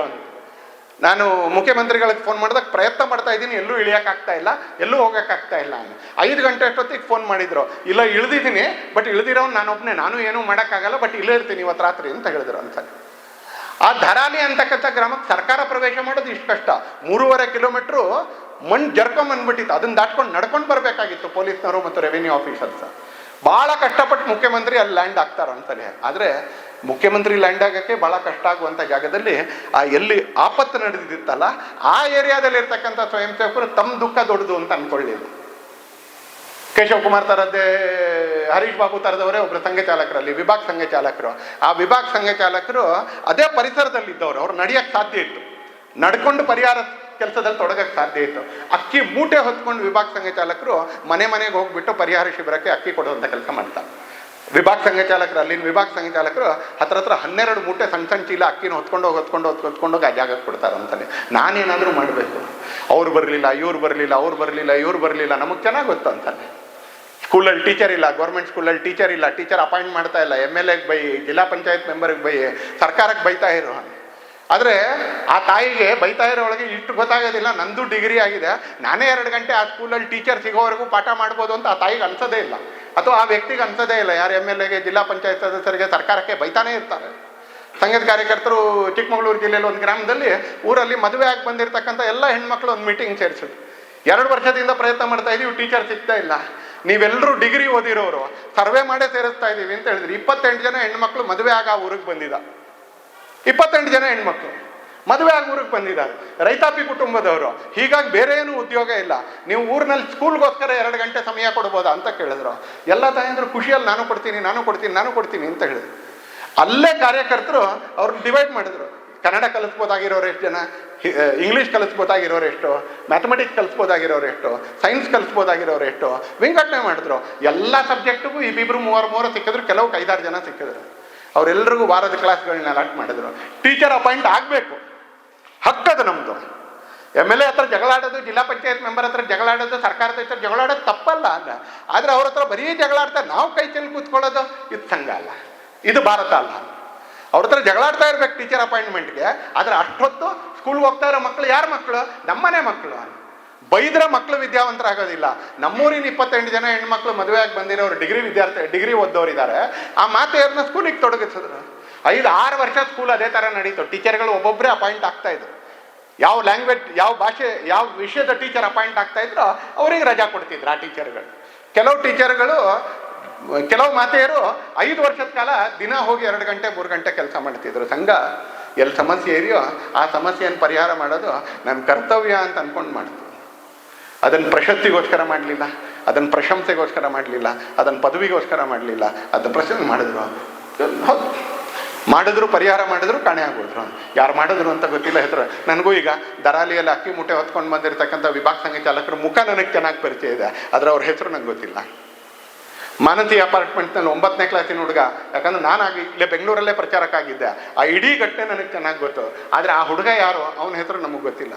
ಯರಾತ್ಮ ತಾಲೂಕಲ್ಲಿ ಸ್ವಯಂ ಸೇವಕ ಆ ಹುಡುಗ, ಯಾಕಂದರೆ ಇವ್ರು ಯಾರು ಹೆಸರಿಗೋಸ್ಕರ ಮಾಡಲಿಲ್ಲ. ಸಂಘ ತನ್ನ ಪ್ಯೂರಿಟಿ ಆಫ್ ಪರ್ಪಸ್ ಅಂತ ಹೇಳಿದ್ನಲ್ಲ, ಪ್ಯೂರಿಟಿ ಆಫ್ ಪ್ರಾಕ್ಟೀಸ್ ಅಂತ ಹೇಳಿದ್ನಲ್ಲ, ಆ purity of purpose, purity of practice ಯಾವುದು ಅಂತ ಕೇಳಿದ್ರು ಇದೆ. ನನಗೆ ಹೆಸರು ಬೇಕು, ನನಗೆ ಪ್ರಶಸ್ತಿ ಬೇಕು, ನನಗೆ ಪ್ರಶಸ್ತಿ ಬೇಕು, ಏನೂ ಹೇಳಲಿ. ಹಾಗೆ ಸಂಘದ ಹಾಡಲ್ಲಿ ಹೇಳಿದ್ರು, ವಿಮುಖರಾಗಿ ಖ್ಯಾತಿಗೆ, ಪ್ರಚಾರಕ್ಕೆ, ಪ್ರಶಂಸೆಗೆ ಅಂತ ಹಾಡ್ರಿ. ಶಾಖೆಯಲ್ಲಿ ಇದನ್ನು ಕಾರ್ಯಕರ್ತರು ಬಾಲಕರು ಹೇಳ್ತಾ ಹೋದ್ರು. 2 ಸಾಲುಗಳನ್ನ ಅದೇ ಪದ್ಯದಲ್ಲಿ ಹೇಳಿದ್ರು ಅಂತಲೇ. ದಿಟದಿ ನಾವು ಅಳಿಸಬೇಕು ನುಡಿಯ ನಡೆಯ ಅಂತರ. ಮೊದಲನೇದು ಹೇಳಿದ್ರು, ದಿಟದಿ ನಾವು ಅಳಿಸಬೇಕು ನುಡಿಯ ನಡೆಯ ಅಂತರ. ಹಾಗೆ ಅದೇ ಪದ್ಯದಲ್ಲಿ ಇನ್ನೊಂದು ಸಾಲಿನಲ್ಲಿ ಹೇಳಿದ್ರು, ವಿಮುಖರಾಗಿ ಖ್ಯಾತಿಗೆ, ಪ್ರಚಾರಕ್ಕೆ, ಪ್ರಶಂಸೆಗೆ. ಹೇಳೋದು ಮತ್ತು ಮಾಡೋದು ಇವೆರಡರ ಪ್ರಾಮಾಣಿಕರಾಗಬೇಕು ಅಂತ ಹೇಳಿದ್ಮೇಲೆ ನಾವು ಪ್ರಾಮಾಣಿಕರಾಗಬೇಕು. ದೇಶಭಕ್ತರಾಗಬೇಕು ಅಂತ ಹೇಳೋಕ್ಕಿಂತ ಜೊತೆಗೆ ನಾವು ದೇಶಭಕ್ತರಾಗಿರ್ಬೇಕು. ಇನ್ನೊಬ್ಬರಿಗೆ ಪರಿಸರ ಸಂರಕ್ಷಣೆ ಮಾಡಬೇಕು ಅಂತ ಹೇಳುವಾಗ ನಾನು ಪರಿಸರ ಸಂರಕ್ಷಣೆ ಮಾಡ್ತಾ ಇರಬೇಕು. ದಿಟದಿ ನಾವು ಅಳಿಸಬೇಕು ನುಡಿಯ ನಡೆಯ ಅಂತರ. ಹಾಗೆ 2ನೇದು ಹೇಳಿದ್ರು, ಇದೆಲ್ಲ ಮಾಡ್ತಾ ಇರಬೇಕಾದ್ರೆ ವಿಮುಖರಾಗಿ ಖ್ಯಾತಿಗೆ, ಪ್ರಚಾರಕ್ಕೆ, ಪ್ರಶಂಸೆಗೆ. ಎಲ್ಲ ಕ್ಷೇತ್ರಗಳಲ್ಲೂ ಸಂಘ ಹರಡಿಕೊಳ್ತು. ನಾನು ಅದರ ವಿವರಕ್ಕೆ ಹೋಗೋದಿಲ್ಲ ಅಂತ. ಆದರೆ ಈ ಹರಡಿಕೊಳ್ತಾ ಇರಬೇಕಾದ್ರೆ ಸಂಘ ವಿರೋಧವನ್ನು ಎದುರುತ್ತಿಲ್ವಾ ಅಂತ ಕೇಳಿದ್ರೆ, ಅನೇಕ ಸಂದರ್ಭಗಳಲ್ಲಿ ತಪ್ಪು ಕಲ್ಪನೆ ಕಾರಣಕ್ಕೆ, ಅನೇಕ ಸಂದರ್ಭದಲ್ಲಿ ವೆಸ್ಟೆಡ್ ಇಂಟ್ರೆಸ್ಟ್, ಸ್ಥಾಪಿತ ಹಿತಾಸಕ್ತಿಗಳ ಕಾರಣಕ್ಕೆ ಸಂಘ ಎದುರಿಸ್ತಾರೆ. ರಾಜಕೀಯ ಕ್ಷೇತ್ರ ಕೂಡ ಬದಲಾಗಬೇಕು, ಧಾರ್ಮಿಕ ಕ್ಷೇತ್ರ ಕೂಡ ಬದಲಾಗಬೇಕು, ಸೇವಾ ಕ್ಷೇತ್ರ ಕೂಡ ಬದಲಾಗಬೇಕು, ಕಾರ್ಮಿಕ ಕ್ಷೇತ್ರ ಕೂಡ ಬದಲಾಗಬೇಕು. ಸಂಘ ಎಲ್ಲ ಕಡೆ ಪ್ರವೇಶ ಮಾಡ್ತಾ ಹೋಯ್ತು ಅಂತ. ಒಂದು ಸಿದ್ಧಾಂತಕ್ಕೆ, ಒಂದು ವಿಚಾರಕ್ಕೆ, ಒಂದು ಆಚರಣೆಗೆ ಬದ್ಧರಾಗಿರ್ತಕ್ಕಂಥ ವ್ಯಕ್ತಿಗಳು ಈ ಕ್ಷೇತ್ರದಲ್ಲಿ ಜಯಿಸ್ಬೇಕು. ಅವರು ಆಚರಣೆ ಮಾಡ್ತಾ ಹೋಗ್ತಾನೆ. ಹಾಗೆ ಅಲ್ಲೊಂದಷ್ಟು ಜನ ಸ್ಥಾಪಿತರಾಗಿದ್ರು. ಲೇಬರ್ ಯೂನಿಯನ್ಗಳಲ್ಲಿ ಕಮ್ಯುನಿಟರು ಸ್ಥಾಪಿತರಾಗ್ಬಿಟ್ಟಿದ್ರು. ಧಾರ್ಮಿಕ ಕ್ಷೇತ್ರಗಳು, ದೇವಸ್ಥಾನಗಳು ಚೆನ್ನಾಗಿ ಆಗಬೇಕು, ಅಲ್ಲಿ ಕೆಲವರು ಸ್ಥಾಪಿತರಾಗ್ಬಿಟ್ಟಿದ್ರು. ಚೆನ್ನಾಗಿ ಆಗಬೇಕು, ಬದಲಾವಣೆ ಆಗಕ್ಕೆ ಶುರು ಆದಾಗ ಯಾರ ಇಂಟ್ರೆಸ್ಟ್ಗಳು ಹರಟಾಯಿತೋ ಅವ್ರುಗಳು ವಿರೋಧ ಮಾಡೋಕೆ ಆರಂಭ ಮಾಡಿದ್ರು. ಕೆಲವು ವಿಚಾರಗಳು ಅವು ಅರಾಜಕ ವಿಚಾರಗಳು, ಅನಾರ್ಕಿಸ್ಟ್ಗಳು, ಅದು ವಾಮಪಂಥಿ ವಿಚಾರಧಾರೆ ಇರ್ಬೋದು, ಸೋಷಲಿಸ್ಟ್ ವಿಚಾರಧಾರೆ ಇರ್ಬೋದು, ಈ ಥರದ ಅನೇಕ ವಿಚಾರಧಾರೆಗಳು ಅವರು ವಿರೋಧ ಮಾಡಲಿಕ್ಕೆ ಆರಂಭ ಮಾಡಿದ್ರು. ಕೆಲವರು ತಮ್ಮ ವಿರೋಧವನ್ನು ವಿಪರೀತಕ್ಕೆ ತಗೊಂಡೋದ್ರು. ಆ ವಿಪರೀತಕ್ಕೆ ತಗೊಂಡೋದಾಗಲೂ ಕೂಡ ಸಂಘ ವಿಚಲಿತ ಆಗಲಿಲ್ಲ ಅಂತ. ಲೆಟ್ ದ ಸ್ಟಾರ್ಮ್ ಪಾಸ್ ಅಂತಕ್ಕಂಥ ಇಂಗ್ಲೀಷಲ್ಲಿ ಒಂದು ವಾಕ್ಯ ಇದೆ. ಲೆಟ್ ದ ಸ್ಟಾರ್ಮ್ ಪಾಸ್, ಸ್ವಲ್ಪ ಗಾಳಿ ಹೊರಟೋಗ್ಲಿ, ಬಿರುಗಾಳಿ ಬೀಸ್ಬಿಡ್ಲಿ ಒಂದ್ಸಲ ಅಲ್ಲ, ನಾವಿಲ್ಲೇ ಸ್ಥಿರವಾಗಿರೋಣ. Let the storm pass. ಸಂಘದ 48ರ ನಿಷೇಧವನ್ನು ಅರಗಿಸ್ಕೊಂಡ ನಾವು, 75ರ ನಿಷೇಧವನ್ನು ಅರಗಿಸ್ಕೊಂಡ ನಾವು, 92ರ ನಿಷೇಧವನ್ನಂತೂ ಆರಾಮಾಗಿ ಅರಗಿಸ್ಕೊಂಡ. ಇವತ್ತು ಅನೇಕರು ಸೋಷಿಯಲ್ ಮೀಡಿಯಾದಲ್ಲಿ ಪೋಸ್ಟ್ ಮಾಡ್ತಾರೆ, ಇಂಥವ್ರು ಪ್ರಧಾನಮಂತ್ರಿ ಆದರೆ ಅವ್ರು ಮೊದಲನೇ ದಿನ RSS ಬ್ಯಾನ್ ಮಾಡ್ತಾರೆ. ಯಾರ್ಯಾರೋ ಬ್ಯಾನ್ ಮಾಡೋಕ್ಕಾಗಿಲ್ಲ, ಮುಂದಿನವರೆಲ್ಲಿ ಬ್ಯಾನ್ ಮಾಡ್ತಾರೆ. 48ರಲ್ಲಿ ನಿಷೇಧದ ಸಂದರ್ಭದಲ್ಲಿ ನಮ್ಮ ಮೇಲೆ ಹಿಂಸೆ ಕೂಡ ನಡೀತು. ರೋಡ್ನಲ್ಲಿ ಹಿಂಸೆ ನಡೀತು. ಜಾತಿ ಕಾರಣಕ್ಕೆ, ಭಾಷೆ ಕಾರಣಕ್ಕೆ, ಗಾಂಧೀಜಿ ಮೇಲಿದ್ದಂಥ ಶ್ರದ್ಧೆ ಕಾರಣಕ್ಕೆ, ಸಂಘದ ಮೇಲೆ ನಡೀತಾ ಇದ್ದಂಥ ಅಪಪ್ರಚಾರದ ಕಾರಣಕ್ಕೆ, ಮತ್ತು ಸಂಘ ಕೂಡ ತುಂಬ ದುರ್ಬಲ ಆಗಿತ್ತು, ಶೈಶವಾವಸ್ಥೆ. ಆ ಕಾರಣಕ್ಕೆ ನಮ್ಮ ಕಾರ್ಯಕರ್ತರ ಮೇಲೆ ಬೆಳಗಾವಿಯಲ್ಲಿ, ಬಿಜಾಪುರದಲ್ಲಿ, ಧಾರವಾಡದಲ್ಲಿ, ಇನ್ನು ಈ ಭಾಗದಲ್ಲಿ ಸಂಘ ಬೆಳೆದಿರಲಿಲ್ಲ. ಆ ಎಲ್ಲ ಭಾಗದಲ್ಲಿ ವಿಪರೀತ ಹಲ್ಲೆಗಳು ಕೂಡ ನಡೀತು. ದಿಲ್ಲಿಯಲ್ಲಿ, ಸೋಲಾಪುರದಲ್ಲಿ, ಕೊಲ್ಲಾಪುರದಲ್ಲಿ ತುಂಬ ಹಲ್ಲೆ ನಡೀತು. 75ರ ಸಂದರ್ಭದಲ್ಲಿ ಯಾರೂ ನಮ್ಮ ಮೇಲೆ ಹಲ್ಲೆ ನಡೆಸೋಕ್ಕಾಗಲಿಲ್ಲ. ಕೇವಲ ಸರ್ಕಾರ ಮಾತ್ರ ಮಾಡಿತು. ಸಮಾಜ ನಮ್ಮನ್ನು ಸ್ವೀಕಾರ ಮಾಡಾಗಿತ್ತು, ಕೇವಲ ಸರ್ಕಾರ, ಅವತ್ತಿದ್ದಂಥ ಇಂದಿರಾ ಗಾಂಧಿ ಸರ್ಕಾರ ಮಾತ್ರ ನಮ್ಮನ್ನು ವಿರೋಧ ಮಾಡಿತು. ಪೊಲೀಸರು ನಮ್ಮ ಮೇಲೆ ಹಲ್ಲೆ ಮಾಡಿದ್ರು, ಆದರೆ ಪೊಲೀಸರು ನಮ್ಮ ಮೇಲೆ ಹಲ್ಲೆ ಮಾಡಿದ್ರು. ಈಗಲೂ ಕುಂಟ್ಕೊಂಡು ನಡೀತಾ ಇದ್ದಾರೆ, ಈಗಲೂ ಕೋಲ್ ಹಿಡ್ಕೊಂಡು ನಡೀತಾ ಇದ್ದಾರೆ. ಯಾವಾಗ 75 ಯೋಚನೆ ಮಾಡಿ, 75ರಿಂದ 2025, 50 ವರ್ಷಗಳ ನಂತರ, 50 ವರ್ಷಗಳ ನಂತರ ಇವತ್ತು ಶಿವಮೊಗ್ಗದಲ್ಲಿ, ಮಂಗಳೂರಿನಲ್ಲಿ, ಕಾಸರಗೋಡಿನಲ್ಲಿ, ಕೇರಳದಲ್ಲಿ, ಧಾರವಾಡದಲ್ಲಿ ಇವತ್ತು ಅವತ್ತಿನ ಪೊಲೀಸ್ ಬ್ರುಟ್ಯಾಲಿಟಿಯನ್ನು ಸಹಿಸ್ಕೊಂಡಿರ್ತಕ್ಕಂಥ ಸ್ವಯಂ ಸೇವಕರು ಇವತ್ತು ಸಂಘದ ಕಾರ್ಯಕರ್ತರು, ಇವತ್ತು ಸಂಘದ ಕಾರ್ಯ ನಮ್ಮ ನಡುವೆ ಇದ್ದಾರೆ. ಹಾಗಾಗಿ ನಾನು ಹೆಸರು ಹೇಳಕ್ಕೆ ಹೋಗೋದಿಲ್ಲ ಅಂತಲೇ, ಅವ್ರಿಗೆ ಇಷ್ಟ ಆಗೋದಿಲ್ಲ. ನೀವ್ಯಾಕೆ ನಮ್ಮ ಹೆಸರು ಹೇಳಿದ್ರೆ ಅಂತ ಹೇಳ್ತಾರೆ. ಇವತ್ತು ಕೋಲ್ ಹಿಡ್ಕೊಂಡು ನಡೀತಾರೆ ಕೆಲವರು, ಇವತ್ತು ಕುಂಟ್ತಾನೆ ನಡೀತಾರೆ. ಪೊಲೀಸರ ಹಲ್ಲೆನ ಎದುರಿಸ್ಬೇಕಾಯ್ತು, ಸಂಘ ವಿಚಲಿತ ಆಗಲಿಲ್ಲ. 92ರಲ್ಲಿ ಅಯೋಧ್ಯೆಯಲ್ಲಿದ್ದಂಥ ವಿವಾದಿತ ಕಟ್ಟಡವನ್ನು ಧ್ವಂಸ ಮಾಡಿದಾಗ ರಾಮಭಕ್ತರು, ಅವಾಗಲೂ ಇದಕ್ಕೆಲ್ಲ ಸಂಘ ಕಾರಣ ಅಂತ ಸರ್ಕಾರ ನಿಷೇಧ ಹಾಕ್ತು. ನಿಷೇಧ ಮಾಡಿದ ಸರ್ಕಾರಕ್ಕೂ ಗೊತ್ತಿಲ್ಲ, ಅದನ್ನು ಜಾರಿಗೆ ತರಬೇಕಾಗಿದ್ದಂಥ ಪೊಲೀಸರಿಗೂ ನೆನಪಿರಲಿಲ್ಲ, ಜನಕ್ಕೆ ಯಾರಿಗೂ ಗೊತ್ತೇ ಇರಲಿಲ್ಲ. ಕೇಶವ ಕೃಪಾತ್ ಪಕ್ಕದ ಮನೆಯಲ್ಲಿ ಎಲ್ಲರೂ ಕಾರ್ಯಕರ್ತರಿದ್ರು, ದಿನ ಬೆಳಿಗ್ಗೆ ಬಂದು ಹೋಗ್ತಿದ್ರು, ಮಲ್ಕೊಳ್ಳೋದನ್ನು ಮಾತ್ರ ಅಲ್ಲಿ ಪಕ್ಕದಲ್ಲಿ ಮಲ್ಕೊಳ್ತಾ ಇದ್ರು, ಯಾರಿಗೂ ಗೊತ್ತಿರಲಿಲ್ಲ ನಿಷೇಧ. ಇವತ್ತು ಸಂಘದ ಸ್ವೀಕಾರ್ಯತೆ ಎಷ್ಟಿದೆ, ಇನ್ಯಾರಿಗೂ ನಿಷೇಧ ಮಾಡುವಂಥ ಧೈರ್ಯ ಬರಲಿಕ್ಕಿಲ್ಲ. ಇವತ್ತು ಮಾಡೋದೇ ಇಲ್ಲ ಅಂತ ಹೇಳಲ್ಲ ನಾನು ಅಂತಲೇ, ಯಾಕಂದ್ರೆ ಮೊಹಮ್ಮದ್ ಬಿನ್ ತುಗ್ಲಕ್ ತರದ ರಾಜರು ಜಗತ್ನಲ್ಲಿ ಅವಾಗ ಪ್ರತ್ಯಕ್ಷ ಆಗ್ತಾ ಇರ್ತಾರೆ. ಕೈಲಾಗದೇ ಇರೋದಕ್ಕೆಲ್ಲ ಕೈ ಹಾಕುವಂಥ ರಾಜರುಗಳು ಸೃಷ್ಟಿ ಆಗ್ತಾ ಇರ್ತಾರೆ ಅನ್ಸತ್ತೆ. ಆದರೆ ಇವತ್ತು ಸಂಘದ ಸ್ವೀಕಾರ್ಯತೆ ಎಷ್ಟಿದೆ, ಯಾರೂ ಬ್ಯಾನ್ ಮಾಡೋಕ್ಕೆ ಸಾಧ್ಯನೇ ಇಲ್ಲ. ಸಂಘ ವಿರೋಧಗಳನ್ನ ಎದುರಿಸ್ಕೊಂಡು ಬಂತು. ಈಗಲೂ ಕೂಡ ಸಂಘ ವಿರೋಧಗಳನ್ನ ಅನೇಕ ಕಡೆ ಸ್ಥಾನೀಯವಾಗಿ ಎದುರಿಸ್ತಾನೆ ಇದೆ. ಕೇರಳದಂಥ ರಾಜ್ಯಗಳಲ್ಲಿ 286ಕ್ಕಿಂತ ಜಾಸ್ತಿ ಕಾರ್ಯಕರ್ತರು ಹತ್ಯೆಗೊಳಗಾದರು, ದಾರುಣವಾಗಿರ್ತಕ್ಕಂಥ ಹತ್ಯೆಯೊಳಗಾದರು. ಏನು ಪಾಪ ಅವ್ರದ್ದು ಅಂತ ಕೇಳಿದ್ರೆ, ಅವ್ರು ಭಾರತ್ ಮಾತಾ ಕಿ ಜೈ ಅಂತ ಹೇಳಿದ್ರು. ಒಂದೇ ಪಾಪ ಅವ್ರದ್ದು, ಒಂದೇ ಪಾಪ ಅವ್ರದ್ದು, ಬೇರೆ ಏನು ಪಾಪ? ಅವ್ರು ಸುಳ್ಳ್ರ ಇಲ್ಲ, ಅವ್ರು ಮೋಸ ಮಾಡಿದ್ರ ಇಲ್ಲ, ಅವ್ರೇನಾದರೂ ಅನ್ಯಾಯ ಮಾಡಿದ್ರ ಇಲ್ಲ, ಭಾರತ್ ಮಾತಾ ಕಿ ಜೈ ಅಂತ ಹೇಳಿದ್ರು. ಸಂಘ ಈ ಥರದ ಅನ್ಯಾಯ, ಅತ್ಯಾಚಾರ, ದಬ್ಬಾಳಿಕೆ ಇವೆಲ್ಲವನ್ನು ಮೀರ್ಕೊಂಡು ಬಂತು. ಇವತ್ತು ಸಂಘ ವಿಶ್ವದ ಎಲ್ಲ ಕಡೆಗಳಲ್ಲಿ ಬೇರೆ ಬೇರೆ ಸ್ವರೂಪದಲ್ಲಿ ಇವತ್ತು ಕೆಲಸ ಮಾಡ್ತಾ ಇದೆ. ಅಂಥ ಒಂದು ಪುಣ್ಯದ ಕಾಲದಲ್ಲಿ, ಅಂಥ ಒಂದು ಶ್ರೇಷ್ಠವಾದ ಕಾಲದಲ್ಲಿ ನಾವು 100ನೇ ವರ್ಷದ ಆಚರಣೆ ನಡೀತಾ ಇದೆ. ಈಗ ಭವಿಷ್ಯದ್ದು ನಮ್ಮ ಮುಂದಿನ ಹೆಜ್ಜೆಗಳನ್ನ ಕೂಡ ನಾವು ಆಲೋಚನೆ ಮಾಡಲೇಬೇಕು. ಮೊದಲನೇದಾಗಿ ಸವಾಲುಗಳು ಮುಕ್ತಾಯ ಆಗಿದೆ ಅಂತ ಏನಿಲ್ಲ. ಸಂಘದ ಕೆಲಸ ಬೆಳೆದಂಗೆ ಸವಾಲುಗಳು ಕಾಣಿಸುತ್ತೆ. ಮನುಷ್ಯ ಮೇಲಕ್ಕೆ ಹೋದಾಗೆ ಜಾಸ್ತಿ ದೂರ ಕಾಣಿಸುತ್ತೆ. ನೆಲದ ಮೇಲೆ ನಿಂತಿದ್ದಾಗ ನನಗೆ ಕಾಂಪೌಂಡ್ ವರ್ಕ್ ಮಾತ್ರ ಕಾಣಿಸುತ್ತೆ. ಒಂದು 4 ಅಡಿ ಎತ್ತರಕ್ಕೆ ನಿಂತ್ಕೊಂಡ್ರೆ ಕಾಂಪೌಂಡಿಂದ ಆಚೆದು ಕಾಣಿಸುತ್ತೆ. ಸಂಘ ಬೆಳೀತಾ ಇದ್ದಾಗೆ ಸಮಾಜದಲ್ಲಿ ಇರ್ತಕ್ಕಂಥ ಅನೇಕ ಸವಾಲುಗಳು ಗಮನಕ್ಕೆ ಬರಕ್ಕೆ ಆರಂಭ ಆಯಿತು. ಇವತ್ತು ಜನಸಂಖ್ಯೆ ವಿಪರೀತವಾಗಿ ಏರ್ತಾ ಇದೆ ಅನ್ನೋದು ಒಂದು ಪ್ರಶ್ನೆ ಅಂತ ಆದರೆ, ಜನಸಂಖ್ಯೆಯ ಪ್ರಮಾಣ ಇವತ್ತು ವಿಪರೀತವಾಗಿ ಬದಲಾಗ್ತಾ ಇದೆ. ಇವತ್ತು ಕೆಲವು ಜಾಗಗಳಲ್ಲಿ ನಾನು ಸಂಘದ ಕಾರ್ಯಕರ್ತ, ನಾನು ಸಂಘದ ಸ್ಥಾನೀಯ ಜವಾಬ್ದಾರಿ ಇದ್ದಾಗ ಪ್ರಚಾರಕ್ಕಾಗಕ್ಕಿಂತ ಮುಂಚೆ ನಾವು ಯಾವುದನ್ನು ಭಾಳ ಪ್ರಖ್ಯಾತವಾಗಿ ಟ್ಯಾಂಡ್ರಿ ರೋಡ್ ಅಂತ ಹೇಳ್ತಾ ಇದ್ವು.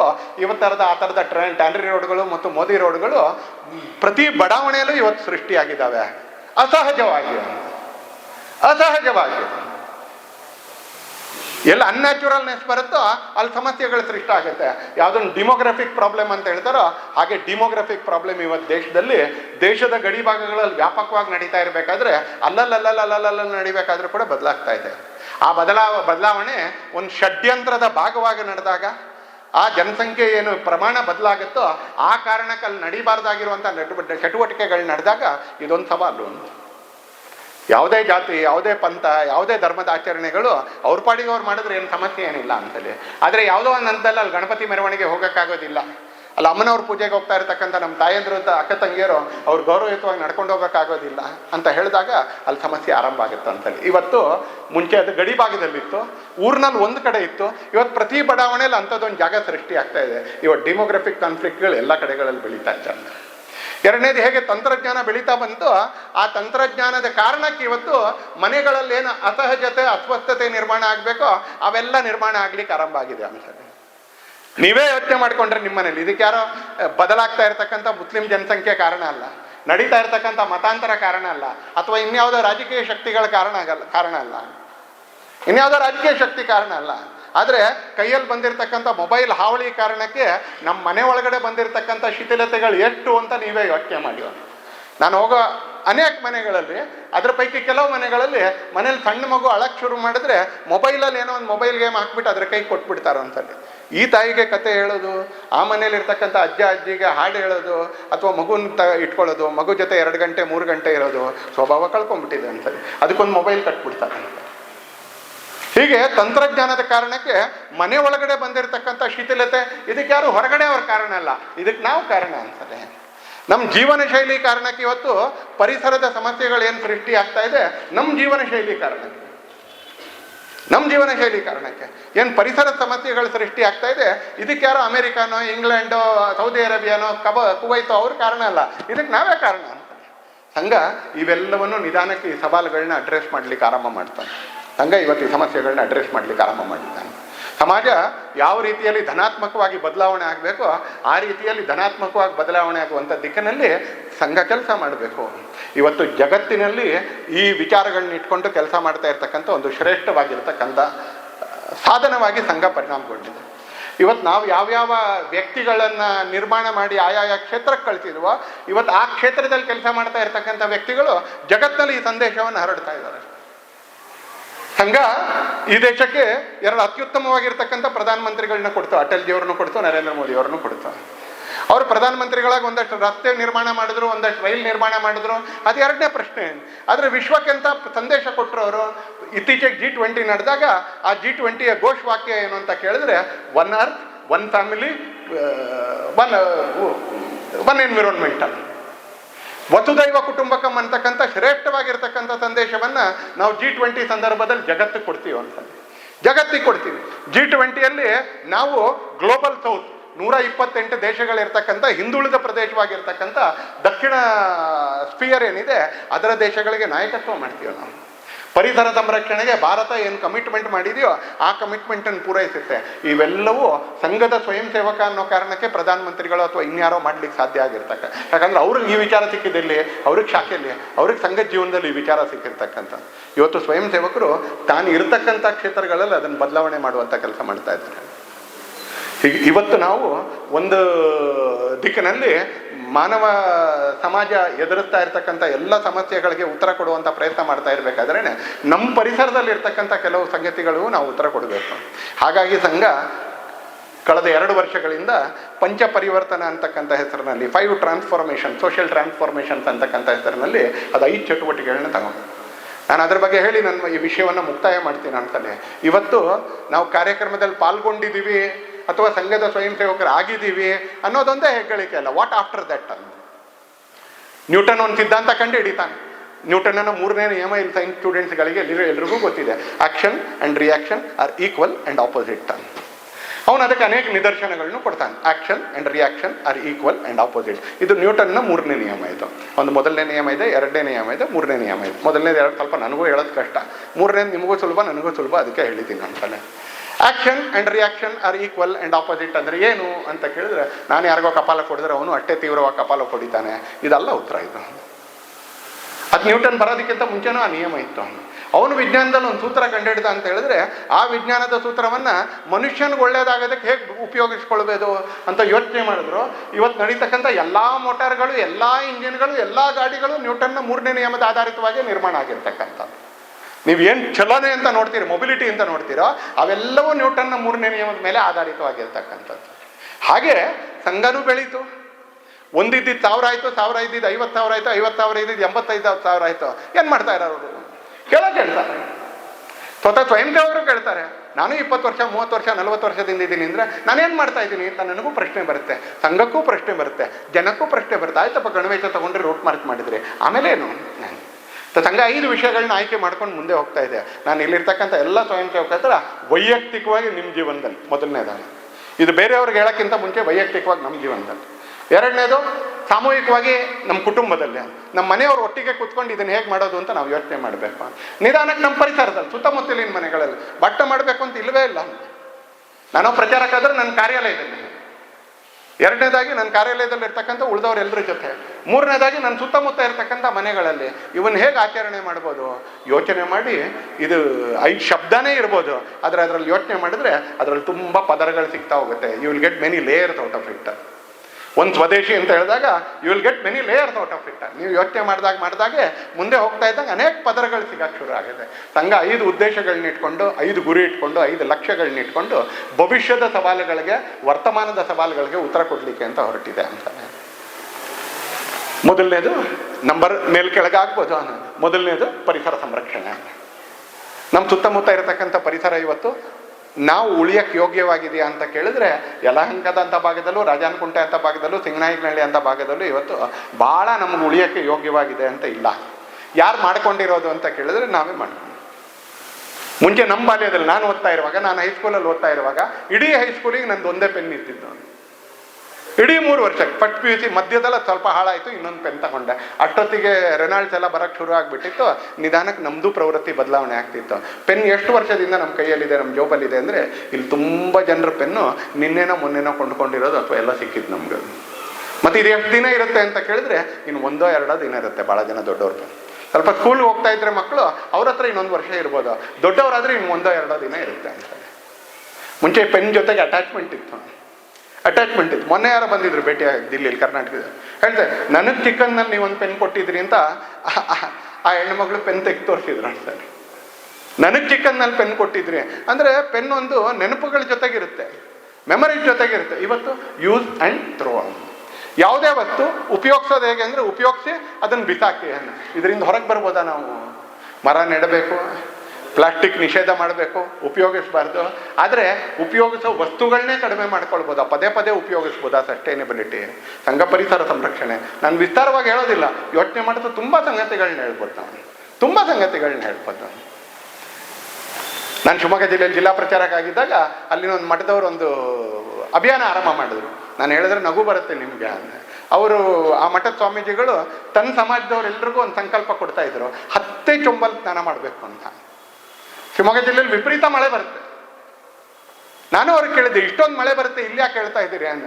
ಹಂಗಿಲ್ಲ, ಸ್ವಭಾವ ಅನ್ನೋದು ಮಳೆ ಬರೋ ಪ್ರದೇಶಕ್ಕೊಂದು, ಮಳೆ ಬರದೇ ಇರೋ ಪ್ರದೇಶಕ್ಕೊಂದು ಅಂತಿಲ್ಲ. ಹಣವಂತರಿಗೊಂದು ಸ್ವಭಾವ, ಹಣ ಇಲ್ಲದೆ ಇರೋರ್ಗೊಂದು ಸ್ವಭಾವ ಅಂತಿಲ್ಲ. ಶವರ್ ಇರೋರ್ಗೊಂದು ಸ್ವಭಾವ, ಕೊಡದಲ್ಲಿ ನೀರು ಹೊತ್ಕೊಂಡ್ಬರ್ಬೇಕು ಅನ್ನೋರ್ಗೆ ಸ್ವಭಾವ ಅಂತಿಲ್ಲ. ಎಲ್ಲರ ಸ್ವಭಾವನೂ ಒಂದೇ ಇರಬೇಕು. 10 ಚೊಂಬಲ್ ನೀರು ಮಾಡಬೇಕು, ಸ್ನಾನ ಮಾಡಬೇಕು ಅಂತ ಹೇಳ್ತಿದ್ರು. ಇವತ್ತು ಇಲ್ಲಿರೋ ಯಾರಿಗಾದ್ರೂ ನಾನು ಅದನ್ನು ಹೇಳಿದ್ರೆ, ಒಂದ್ಸಲಿ ಶವರ್ ಇರೋ ಮನೇಲಿ, ನಮ್ಮ ಮನೇಲಿ ಚೊಂಬೆ ಇಲ್ವಲ್ಲ ಸರ್, ಅಳಿಯೋದು ಯಾವುದರಿಂದ ಅಂತ ಕೆಲವರು ಪ್ರಶ್ನೆ ಕೇಳ್ತಾರೆ. ಒಂದ್ಸಲಿ ಯೋಚನೆ ಮಾಡಿದ್ರೆ ಒಂದ್ಸಲಿ, ಹೌದಲ್ವಾ, ನಮ್ಮ ಮನೆಗೇನೋ ಬೋರ್ವೆಲ್ಲಿಂದ ನೀರು ಬರ್ಬೋದು, ಅದರ ಪಕ್ಕದಲ್ಲಿ BMS ಇನ್ಸ್ಟಿಟ್ಯೂಟ್ ಪಕ್ಕದಲ್ಲಿ ಇರ್ತಕ್ಕಂಥ ಕಾವೇರಿ, ಆ ಕಾವೇರಿ ಅಲ್ಲಿಗೆ ಬರೋಕ್ಕೆ ಅದು ಎಷ್ಟು ಅಡಿ ಮೇಲೆ ಬರಬೇಕು ಅಂತ ಕೇಳಿದ್ರೆ 1,000 ಅಡಿ ಮೇಲೆ ಬರಬೇಕು. ಅದು ಕಾವೇರಿ ಇರೋ ಜಾಗದಿಂದ ಅದು ಯಲಹಂಕಕ್ಕೆ ಬರಬೇಕು ಅಂತ ಹೇಳಿದ್ರೆ ಅದು 1,000 ಅಡಿ ಮೇಲೆ ಬರಬೇಕು. 9 ಕಡೆಗಳಲ್ಲಿ ಕಾವೇರಿನ ಪಂಪ್ ಮಾಡಿದ್ರೆ ಅದು ಯಲಹಂಕಕ್ಕೆ ಬರುತ್ತೆ. ಆ ಪಂಪ್ ಮಾಡೋ ಪಂಪ್ಗಳನ್ನ ನೋಡ್ಬೇಕು ನೀವು. ತೊರೆಕಾಡಿನಹಳ್ಳಿಯಿಂದ ಈಚೆಗೆ ಪಂಪ್ಗಳನ್ನ ನೋಡಿದ್ರೆ ಒಂದೊಂದು ನಮ್ಮ ಕೈಗೆ ಸಿಗೋದಿಲ್ಲ, ಅಷ್ಟಷ್ಟು ದೊಡ್ಡ ಪಂಪ್ಗಳಿದಾವೆ. ಅಂದರೆ ನಮ್ಮ ಮನೆಗೆ ಬರುವ ನೀರಿನ ಒಂದು ಹನಿ 1,000 ಅಡಿ ಮೇಲೆ ಪಂಪ್ ಆಗೋದು ಬರುತ್ತೆ ಅಂತಲೇ. ಅದಕ್ಕೆ ವ್ಯಯ ಆಗುತ್ತಂತ ಸಂಪನ್ಮೂಲ ಇಂಥದ್ದು. ಅದರ ಮಧ್ಯದಲ್ಲಿ ನನಗೆ ಬೇಕೋ ಬೇಡವೋ ಬಕೆಟಲ್ಲಿರೋ ಅರ್ಧ ನೀರು ಚೆಲ್ತೀನಿ, ನಾನು ಬೇಕೋ ಬೇಡವೋ ಚೆಲ್ತೀನಿ ಅಂತ ಯೋಚನೆ ಮಾಡಿದ್ರೆ ಎಲ್ಲದಕ್ಕೂ ಮಾರ್ಗ ಹುಡುಕುತ್ತೆ. 10 ಚೊಂಬಲ್ ಸ್ನಾನ ಮಾಡಬೇಕು ಅಂತ ಹೇಳ್ತಾ ಇದ್ದಿದ್ದು ಯಾಕೆ ಅಂತ ಇವತ್ತು ಅರ್ಥ ಆಗುತ್ತೆ. ಅವತ್ತು ನನಗೆ ಪ್ರಶ್ನೆ ಇತ್ತು, ಶಿವಮೊಗ್ಗದಷ್ಟು ಮಳೆ ಬರೋ ಜಾಗದಲ್ಲಿ ನೀವ್ಯಾಕೆ ಸ್ವಾಮೀಜಿ 10 ಚೊಂಬಲ್ ಸ್ನಾನ ಮಾಡಬೇಕು ಅಂತ ಹೇಳ್ತಾ ಇದ್ದೀರಿ? ಪರಿಸರ ಸಂರಕ್ಷಣೆ ಸಂಘ ತಗೊಂಡಿರ್ತಾರೆ. ಯಾಕಂದ್ರೆ ಭೂಮಿ ಎಲ್ರಿಗೂ ಸೇರಿದ್ದು, ಮುಂದಿನ ಪೀಳಿಗೆಗೂ ಸೇರಿದ್ದು. ಅವರು ಬದುಕಕ್ಕಾಗೋಂಗೆ ಇರಬೇಕು. ಬರೀ ನಾನು ಬದುಕಿದ್ರೆ ಸಾಲೋದಿಲ್ಲ, ಅವರು ಬದುಕಕ್ಕಾಗೋಂಗೆ ಇರಬೇಕು. ಫ್ಯಾನ್ ಹಾಕಿದ್ರೆ ಗಾಳಿ ಬರುತ್ತೆ, ಆದರೆ ಆ ಗಾಳಿ ಸ್ವಚ್ಛವಾಗಿರ್ಬೇಕು, ಹಿತಕಾರಿಯಾಗಿರ್ಬೇಕು. ಡೆಲ್ಲಿಯಲ್ಲಿ ಸೆಪ್ಟೆಂಬರ್ ತಿಂಗಳು ಬಂತು, ಅಕ್ಟೋಬರ್ ತಿಂಗಳು, ನವೆಂಬರ್ ತಿಂಗಳಿಗೆ ಡೆಲ್ಲಿಯಲ್ಲಿ ಓಡಾಡೋಕ್ಕಾಗೋದಿಲ್ಲ, ರಸ್ತೆಗಳಲ್ಲಿ ಓಡಾಡೋಕ್ಕಾಗೋದಿಲ್ಲ. ವಾಕಿಂಗ್ ಮಾಡೋರು ವಾಕಿಂಗ್ ಬಿಟ್ಬಿಡ್ತಾರೆ, ಎಲ್ಲರೂ ಮಾಸ್ಕ್ ಹಾಕೊಳ್ಳೋಕೆ ಶುರು ಮಾಡ್ತಾರೆ. ಕೊರೋನಾ ಕಾರಣಕ್ಕಲ್ಲ, ಅಕ್ಟೋಬರ್, ನವೆಂಬರ್, ಡಿಸೆಂಬರ್ 15ರವರೆಗೆ ಡೆಲ್ಲಿಲಿ ಓಡಾಡೋಕ್ಕೆ ಆಗೋದಿಲ್ಲ. ನಾಳೆ ಬೆಂಗಳೂರು, ಅದಾದ ನಂತರ ಯಲಹಂಕ, ಅದಾದ್ಮೇಲೆ ರಾಜಾನಕುಂಟೆ, ಅದಾದ್ಮೇಲೆ ಚಿಕ್ಕನಾಯಕನಹಳ್ಳಿ, ಇದು ಕೂಡ ಇದೇ ವಲಯಕ್ಕೆ ಪ್ರವೇಶ ಮಾಡ್ಬೋದು. ಸಂಘ ಹೇಳ್ತಾ ಇದೆ, ಪರಿಸರಕ್ಕೆ ಪೂರಕವಾಗಿ ಬದುಕಿ, ಪರಿಸರ ಇನ್ನೂ 1000 ವರ್ಷ ಇರಬೇಕು. ಎರಡನೇದಾಗಿ ಸ್ವಬೋಧ. ನಾವು ಯಾರು, ನಾವು ಹೇಗೆ ಬದುಕಬೇಕು, ನಾವು ಏನು ಉಪಯೋಗಿಸ್ಬೇಕು, ಏನು ಆಡಬೇಕು, ಸ್ವದೇಶಿ ಕಲ್ಪನೆ. 3 ಹೇಳ್ತು, ಸ್ವದೇಶಿ ವಸ್ತುಗಳನ್ನ ಉಪಯೋಗಿಸಿ. ದೀಪಾವಳಿ ಬರ್ತಾ ಇದೆ, ಬರೀ ಕುಡಿಕೆ ಮಾತ್ರ ಅಲ್ಲ, ಯಾವ್ಯಾವುದರಲ್ಲಿ ಈ ದೇಶದ ವಸ್ತು ಇದೆಯೋ ಎಲ್ಲ ಈ ವರ್ಷ ದೇಶ. ಚಾಕ್ಲೇಟ್ ಕೊಡಗಿದ್ದು ಉಪಯೋಗಿಸಿ, ಬಿಸ್ಕೆಟ್ ಊರಲ್ಲೇ ಪ್ರೊಡಕ್ಷನ್ ಮಾಡೋದು ಉಪಯೋಗಿಸಿ ಅಂತ. ಚಾಕ್ಲೇಟ್ ಏನೋ ಡೆನ್ಮಾರ್ಕಿಂದ ಬರಬೇಕು ಅಂತ ಏನಿಲ್ಲ, ಕೊಡಗಿದ ಚಾಕ್ಲೇಟ್ ಕೂಡ ಅದ್ಭುತವಾಗಿದೆ ಅಂತ. ನಮ್ಮನೆ ಡೈನಿಂಗ್ ಟೇಬಲ್, ಅದರ ಮೇಲ್ಗಡೆ ಎಷ್ಟು ವಿದೇಶಿ ವಸ್ತು ಇದೆ ನೋಡಿ, ಅದೇನು ಟೆಕ್ನಾಲಜಿ ಅಲ್ಲ. ನಮ್ಮನೆ ಡ್ರೆಸ್ಸಿಂಗ್ ಟೇಬಲ್ ಬರೀ ಹೆಣ್ಮಕ್ಳದಲ್ಲ, ಗಂಡಸರದ್ದು ಅವ್ರಿಗಿಂತ ಜಾಸ್ತಿ ಇದೆ ಇವತ್ತು. ನಮ್ಮನೆ ಡ್ರೆಸ್ಸಿಂಗ್ ಟೇಬಲ್ ಎಷ್ಟು ವಿದೇಶಿ ಇದೆ, ಎಷ್ಟು ಸ್ವದೇಶಿ ಇದೆ ನೋಡಿ ಒಂದ್ಸಲಿ. ನಮ್ಮ ಮನೆ ಬಾತ್ರೂಮಲ್ಲಿ ಇರ್ತಕ್ಕಂಥ ಶೆಲ್ಫ್ ಏನಿದೆ, ಆ ಶೆಲ್ಫಲ್ಲಿರೋ ಎಲ್ಲವನ್ನು ಇವತ್ತು ಹೋಗ್ಬಿಟ್ಟು ನಾಳೆ ಬೆಳಿಗ್ಗೆ ಸ್ನಾನ ಮಾಡುವಾಗ ಒಂದ್ಸಲಿ ನೋಡಿ, ಇದರಲ್ಲಿ ಎಷ್ಟು ಸ್ವದೇಶಿ ಇದೆ, ಎಷ್ಟು ವಿದೇಶಿ ಇದೆ. ಆ TV ಭಾರತಕ್ಕೆ ಚೆನ್ನಾಗಿಲ್ಲದೆ ಇರ್ಬೋದು, CT ಸ್ಕ್ಯಾನ್ ಮೆಷಿನ್ ಭಾರತಕ್ಕೆ ಚೆನ್ನಾಗಿಲ್ಲದೆ ಇರ್ಬೋದು, ಕಂಪ್ಯೂಟರ್ ಭಾರತಕ್ಕೆ ಚೆನ್ನಾಗಿಲ್ಲದೆ ಇರ್ಬೋದು, ಫೋನು ಭಾರತಕ್ಕೆ ಚೆನ್ನಾಗಿಲ್ಲ ಅಂತ ಹೇಳೋಣ ಬೇಕಿದ್ರೆ ಹೇಳೋದಕ್ಕೆ. ಆದರೆ ಉಪ್ಪು ಭಾರತಕ್ಕೆ ಚೆನ್ನಾಗಿಲ್ಲ ಅಂತ ಹೇಳೋಕ್ಕಾಗಲ್ಲ, ತಲೆಗೆ ಹಾಕೋ ತೆಂಗಿನೆಣ್ಣೆ ಭಾರತಕ್ಕೆ ಚೆನ್ನಾಗಿಲ್ಲ ಅಂತ ಹೇಳೋಕ್ಕಾಗೋದಿಲ್ಲ, ಮೈಗೆ ಹಚ್ಕೊಳ್ಳೋ ಸಾಬೂನು ಭಾರತಕ್ಕೆ ಚೆನ್ನಾಗಿಲ್ಲ ಅಂತ ಹೇಳೋಕ್ಕಾಗೋದಿಲ್ಲ. ನಮ್ಮನೆ ಡ್ರೆಸ್ಸಿಂಗ್ ಟೇಬಲ್ಲು, ನಮ್ಮನೆ ಡೈನಿಂಗ್ ಟೇಬಲ್ಲು, ನಮ್ಮನೆ ಬಾತ್ರೂಮ್ ಶೆಲ್ಫು, ಇದು ಮೂರನ್ನು ಸ್ವದೇಶಿ ಮಾಡಿದ್ರೆ ನಮ್ಮನೆ 50% ಸ್ವದೇಶಿ ಆಗ್ಬಿಡುತ್ತಾನೆ. ಹಬ್ಬ ಹರಿದಿನಗಳ ದಿನ ದೇವಸ್ಥಾನಕ್ಕೆ ಹೋಗ್ಬೇಕಾದ್ರೆ ಜೀನ್ಸ್ ಹಾಕೊಂಡು ಹೋಗ್ಬೇಕು ಅಂತೇನಿಲ್ಲ. ಯಾಕಂದ್ರೆ ಯಾವ ಗಂಡಸರಾಗ್ಲಿ ಹೆಂಗಸರಾಗ್ಲಿ ಜೀನ್ಸಲ್ಲಿ ನಮಸ್ಕಾರ ಮಾಡೋಕ್ಕಾಗೋದೇ ಇಲ್ಲ.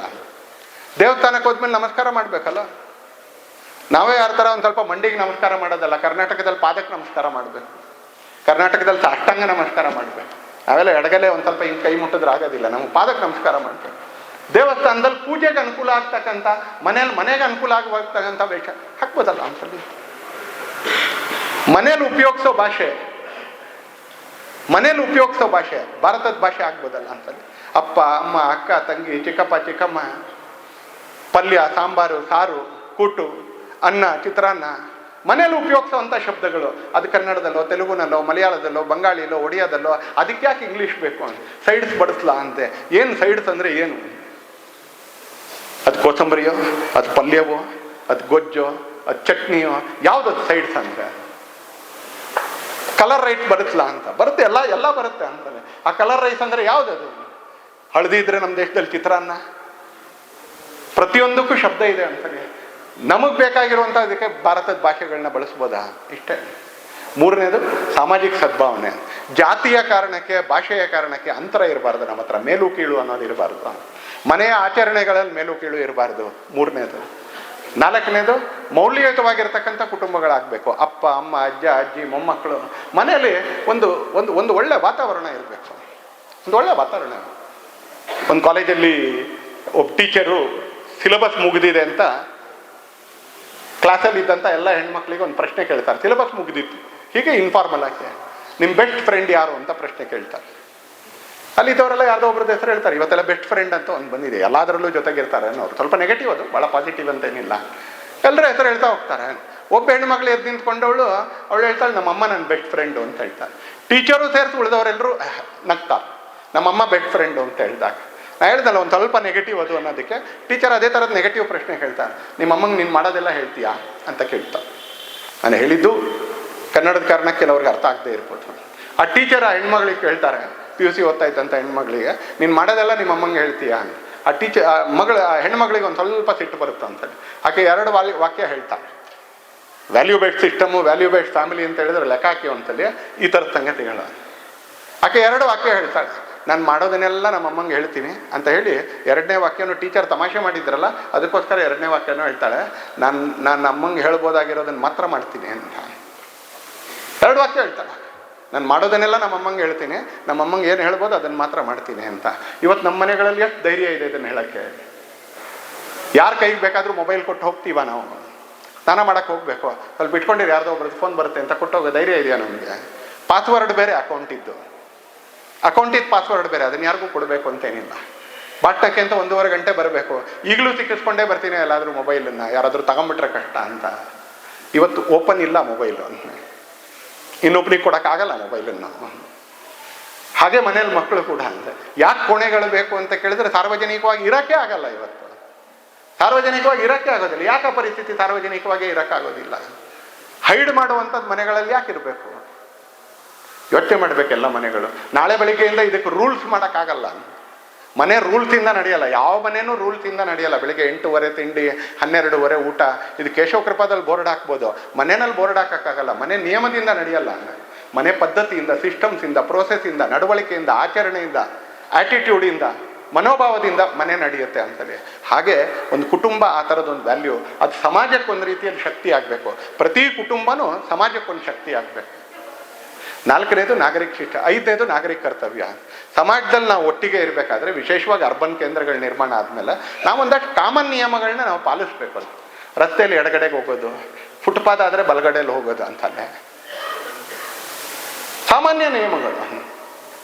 Signal, tax returns.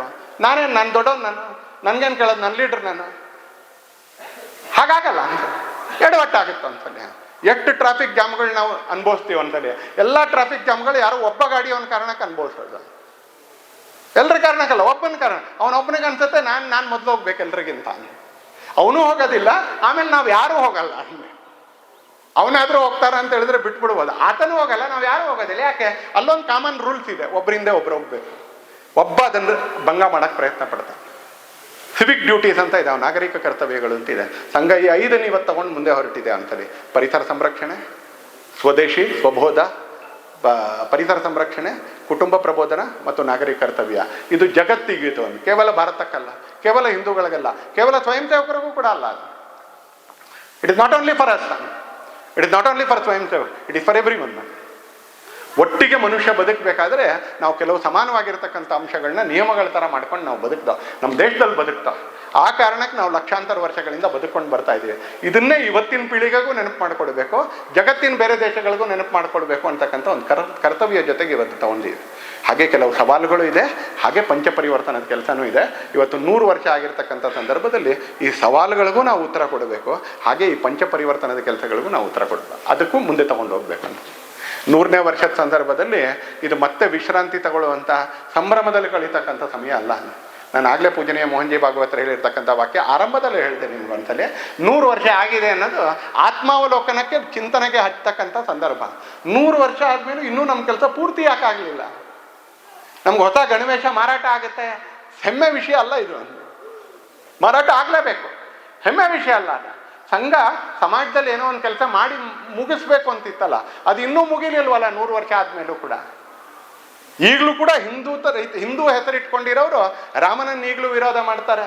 Hindu ಹೆಸರಿಟ್ಕೊಂಡಿರ್ತಕ್ಕಂಥವ್ರು Bharat ಮಾತೆಗೆ ಧಿಕ್ಕಾರ ಅಂತ ಕೂಗ್ತಾರೆ.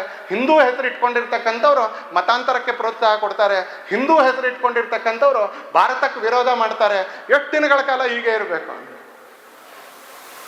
ಅವ್ರನ್ನ ಒಳ್ಳೆಯವ್ರನ್ನಾಗಿ ಮಾಡಬೇಕು, ಇಲ್ಲ ಅವ್ರನ್ನ ವ್ಯವಸ್ಥೆಯ ಒಳಗಡೆ ನಿಯಮದ ಪ್ರಕಾರ ನಿವಾರಣೆ ಆದರೂ ಮಾಡಬೇಕು ಅಂತ. ಆದರೆ ಕೆಲಸ ನಮ್ದು ಇನ್ನೂ ಬಾಕಿ ಇದೆ, ಕೆಲಸ ಇನ್ನೂ ಬಾಕಿ ಇದೆ. ಸಂಘ ಯಾವ ಕಾರಣಕ್ಕೆ ಸೃಷ್ಟಿ ಆಯಿತೋ, ಮನುಷ್ಯ ಸಂಕಲ್ಪದ ಕಾರಣಕ್ಕೆ ಸಂಘ ಯಾವ ಕಾರಣಕ್ಕೆ ಸೃಷ್ಟಿ ಆಯಿತೋ ಆ ಕೆಲಸ ಇನ್ನೂ ತುಂಬ ಬಾಕಿ ಇದೆ. ಅದು ಇನ್ನೂ ತುಂಬ ದಿನ ಬಾಕಿ ಇರಬಾರ್ದು ಅಂತಕ್ಕಂಥ ಸಂಕಲ್ಪ ಮಾಡೋದಕ್ಕೆ ಇವತ್ತು ವಿಜಯದಶಮಿ ಉತ್ಸವ ದಿನ ನಾವು ಸೇರಿ. ತುಂಬ ಬಾಕಿ ಇರಬಾರ್ದು. ಸಮಾಜ ಈ ಎಲ್ಲ ಸಂಗತಿಗಳನ್ನ ರೂಢಿಸ್ಕೊಂಡ್ಬಿಡ್ಬೇಕು. ಯಾವುದೋ ಒಂದು ಕಾಲದಲ್ಲಿ ಒಂದು 2000 3000 ವರ್ಷಗಳ ಕೆಳಗೆ ರಾಷ್ಟ್ರೀಯ ಸ್ವಯಂ ಸೇವಕ ಸಂಘ ಇರಲಿಲ್ಲ, ಸಮಾಜ ಚೆನ್ನಾಗಿತ್ತು. ಇವತ್ತು ಅದರಲ್ಲಿ ಏನೋ ಕೊರತೆ ಆಗಿದೆ, ಹಾಗಾಗಿ ಸಂಘ ಬಂದಿದೆ, ಸಂಘ ಪ್ರಾರಂಭ. ಇದು ಹೀಗೆ ಮುಂದುವರಿಬೇಕು ಅಂತಲ್ಲ, ಸಮಾಜ ಆ ಥರದ್ದಾಗ್ಬಿಡ್ಬೇಕು ಅಂತಕ್ಕಂಥ ಒಂದು ದೊಡ್ಡ ಸಂಕಲ್ಪದ ಜೊತೆಗೆ ನಾವೆಲ್ಲರೂ ಕೂಡ ಹೊರಟಿದ್ದೀವಿ ಅಂತ. ಆ ಯಾತ್ರೆಗೆ 100 ವರ್ಷ, ಯಾವುದೇ ವಿರೋಧಾಭಾಸ, ಯಾವುದೇ ಕಾನ್ಫ್ಲಿಕ್ಟ್ ಇಲ್ಲದೆ, ಯಾವುದೇ ಡಿವಿಷನ್ ಇಲ್ಲದೆ, ವಿಭಜನೆ ಆಗಿದೆ. ನಮ್ಮ ಉದ್ದೇಶದಲ್ಲಿ ಯಾವುದೇ ಶಿಥಿಲತೆ ಇಲ್ಲದೆ, ಯಾವ ಡೈಲ್ಯೂಷನ್ ಇಲ್ಲದೆ, ನಮ್ಮ ಆಚರಣೆಯಲ್ಲಿ ಯಾವುದೇ ಶಿಥಿಲತೆ ಇಲ್ಲದೆ, ಯಾವ ಡಿಸ್ಕಾರ್ಡೆ ಇಲ್ಲದೆ, ಇವತ್ತು 100 ವರ್ಷಗಳ ನಂತರ ಕೂಡ ಇದು ಹಿಂದೂ ರಾಷ್ಟ್ರ, ಇದಕ್ಕೆ ನಾನು ಕೆಲಸ ಮಾಡಬೇಕು, ನನ್ನ ಆಚರಣೆಗಳನ್ನ ಶುದ್ಧ ಇಟ್ಕೊಳ್ಬೇಕು ಅಂತಕ್ಕಂಥ ಸಂಕಲ್ಪದ ಜೊತೆಗೆ ಇವತ್ತು ಕೋಟ್ಯಾಂತರ ಸ್ವಯಂ ಸೇವಕರು ಲಕ್ಷಾಂತರ ಸ್ಥಾನಗಳಲ್ಲಿ ಇವತ್ತು ಸಂಘ ಚಟುವಟಿಕೆಯನ್ನು ಬೆಳೆಸ್ತಾ ಇದ್ದಾರೆ ಅನ್ಸಲಿ.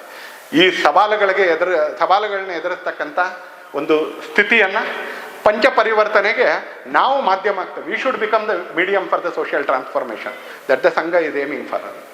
ಸಂಘ ಯಾವುದಕ್ಕೋಸ್ಕರ ಸಂಕಲ್ಪ ತೊಟ್ಟಿದೆಯೋ ಆ ಸಾಮಾಜಿಕ ಪರಿವರ್ತನೆಗಳಿಗೆ ನಾವೆಲ್ಲರೂ ಮಾಧ್ಯಮ ಆಗೋದ್ರ ಮುಖಾಂತರ ಮುಂದಿನ ದಿನಗಳಲ್ಲಿ ಈ ಕೆಲಸವನ್ನು ಮತ್ತಷ್ಟು ಎತ್ತರದ ಚಟುವಟಿಕೆಗೆ ತಗೊಂಡು ಹೋಗುವಂಥ ಕೆಲಸ ಮಾಡೋಣ. ನಮ್ಮೂರಿನ ಶಾಖೆ, ನಮ್ಮೂರಿನ ಮಿಲನ, ನಮ್ಮೂರಿನ ಸಂಘ ಮಂಡಳಿ, ನಮ್ಮೂರಿನ ಉತ್ಸವ, ನಮ್ಮೂರಲ್ಲಿ ನಡೀತಕ್ಕಂಥ ಪಂಚಪರಿವರ್ತನೆಯ ಚಟುವಟಿಕೆಗಳು, ಅದ್ರ ಜೊತೆಗೆ ನನ್ನ ಪರಿಸರದಲ್ಲಿರ್ತಕ್ಕಂಥ ಸವಾಲುಗಳು, ಆ ಸವಾಲುಗಳಿಗೆ ಒಟ್ಟಿಗೆ ಸೇರಿ ಹೇಗೆ ಉತ್ತರ ಕೊಡ್ಬೋದು, ಅದ್ರ ಜೊತೆಗೆ ನನ್ನಲ್ಲಿ, ನನ್ನ ಕುಟುಂಬದಲ್ಲಿ, ನನ್ನ ಸುತ್ತಮುತ್ತ ಇರತಕ್ಕಂಥ ಪರಿಸರದಲ್ಲಿ ಈ ಪಂಚಪರಿವರ್ತನೆಯ ಕೆಲಸದ ಸಂದೇಶವನ್ನು ಆಚರಣೆಯ ದಿಟ್ಟಿಗೆ ತಗೊಂಡು ಹೋಗೋಣ ಅನ್ನುವಂಥ ಪ್ರಯತ್ನದ ಸಂಕಲ್ಪ ತೊಡ್ತಾ ವಿಶ್ವಾವಸುನಾಮ ಸಂವತ್ಸರದ ವಿಜಯದಶಮಿ ದಿನ ಆ ಶ್ರೇಷ್ಠ ಸಂಕಲ್ಪ ನಮ್ಮೆಲ್ಲರದಾಗಲಿ ಅಂತಕ್ಕಂಥ ಹಾರೈಕೆಯ ಜೊತೆಗೆ ಮತ್ತೊಮ್ಮೆ ವಿಜಯದಶಮಿ ಶುಭಾಶಯಗಳನ್ನ, ನವರಾತ್ರಿಯ ಕಡೆಯ ದಿನದ ಶುಭಾಶಯವನ್ನು ನಿಮ್ಮೆಲ್ಲರಿಗೂ ಸಮರ್ಪಿಸ್ತಾ ನನ್ನ ಮಾತುಗಳನ್ನ ಮುಕ್ತಾಯ ಮಾಡ್ತೀನಿ.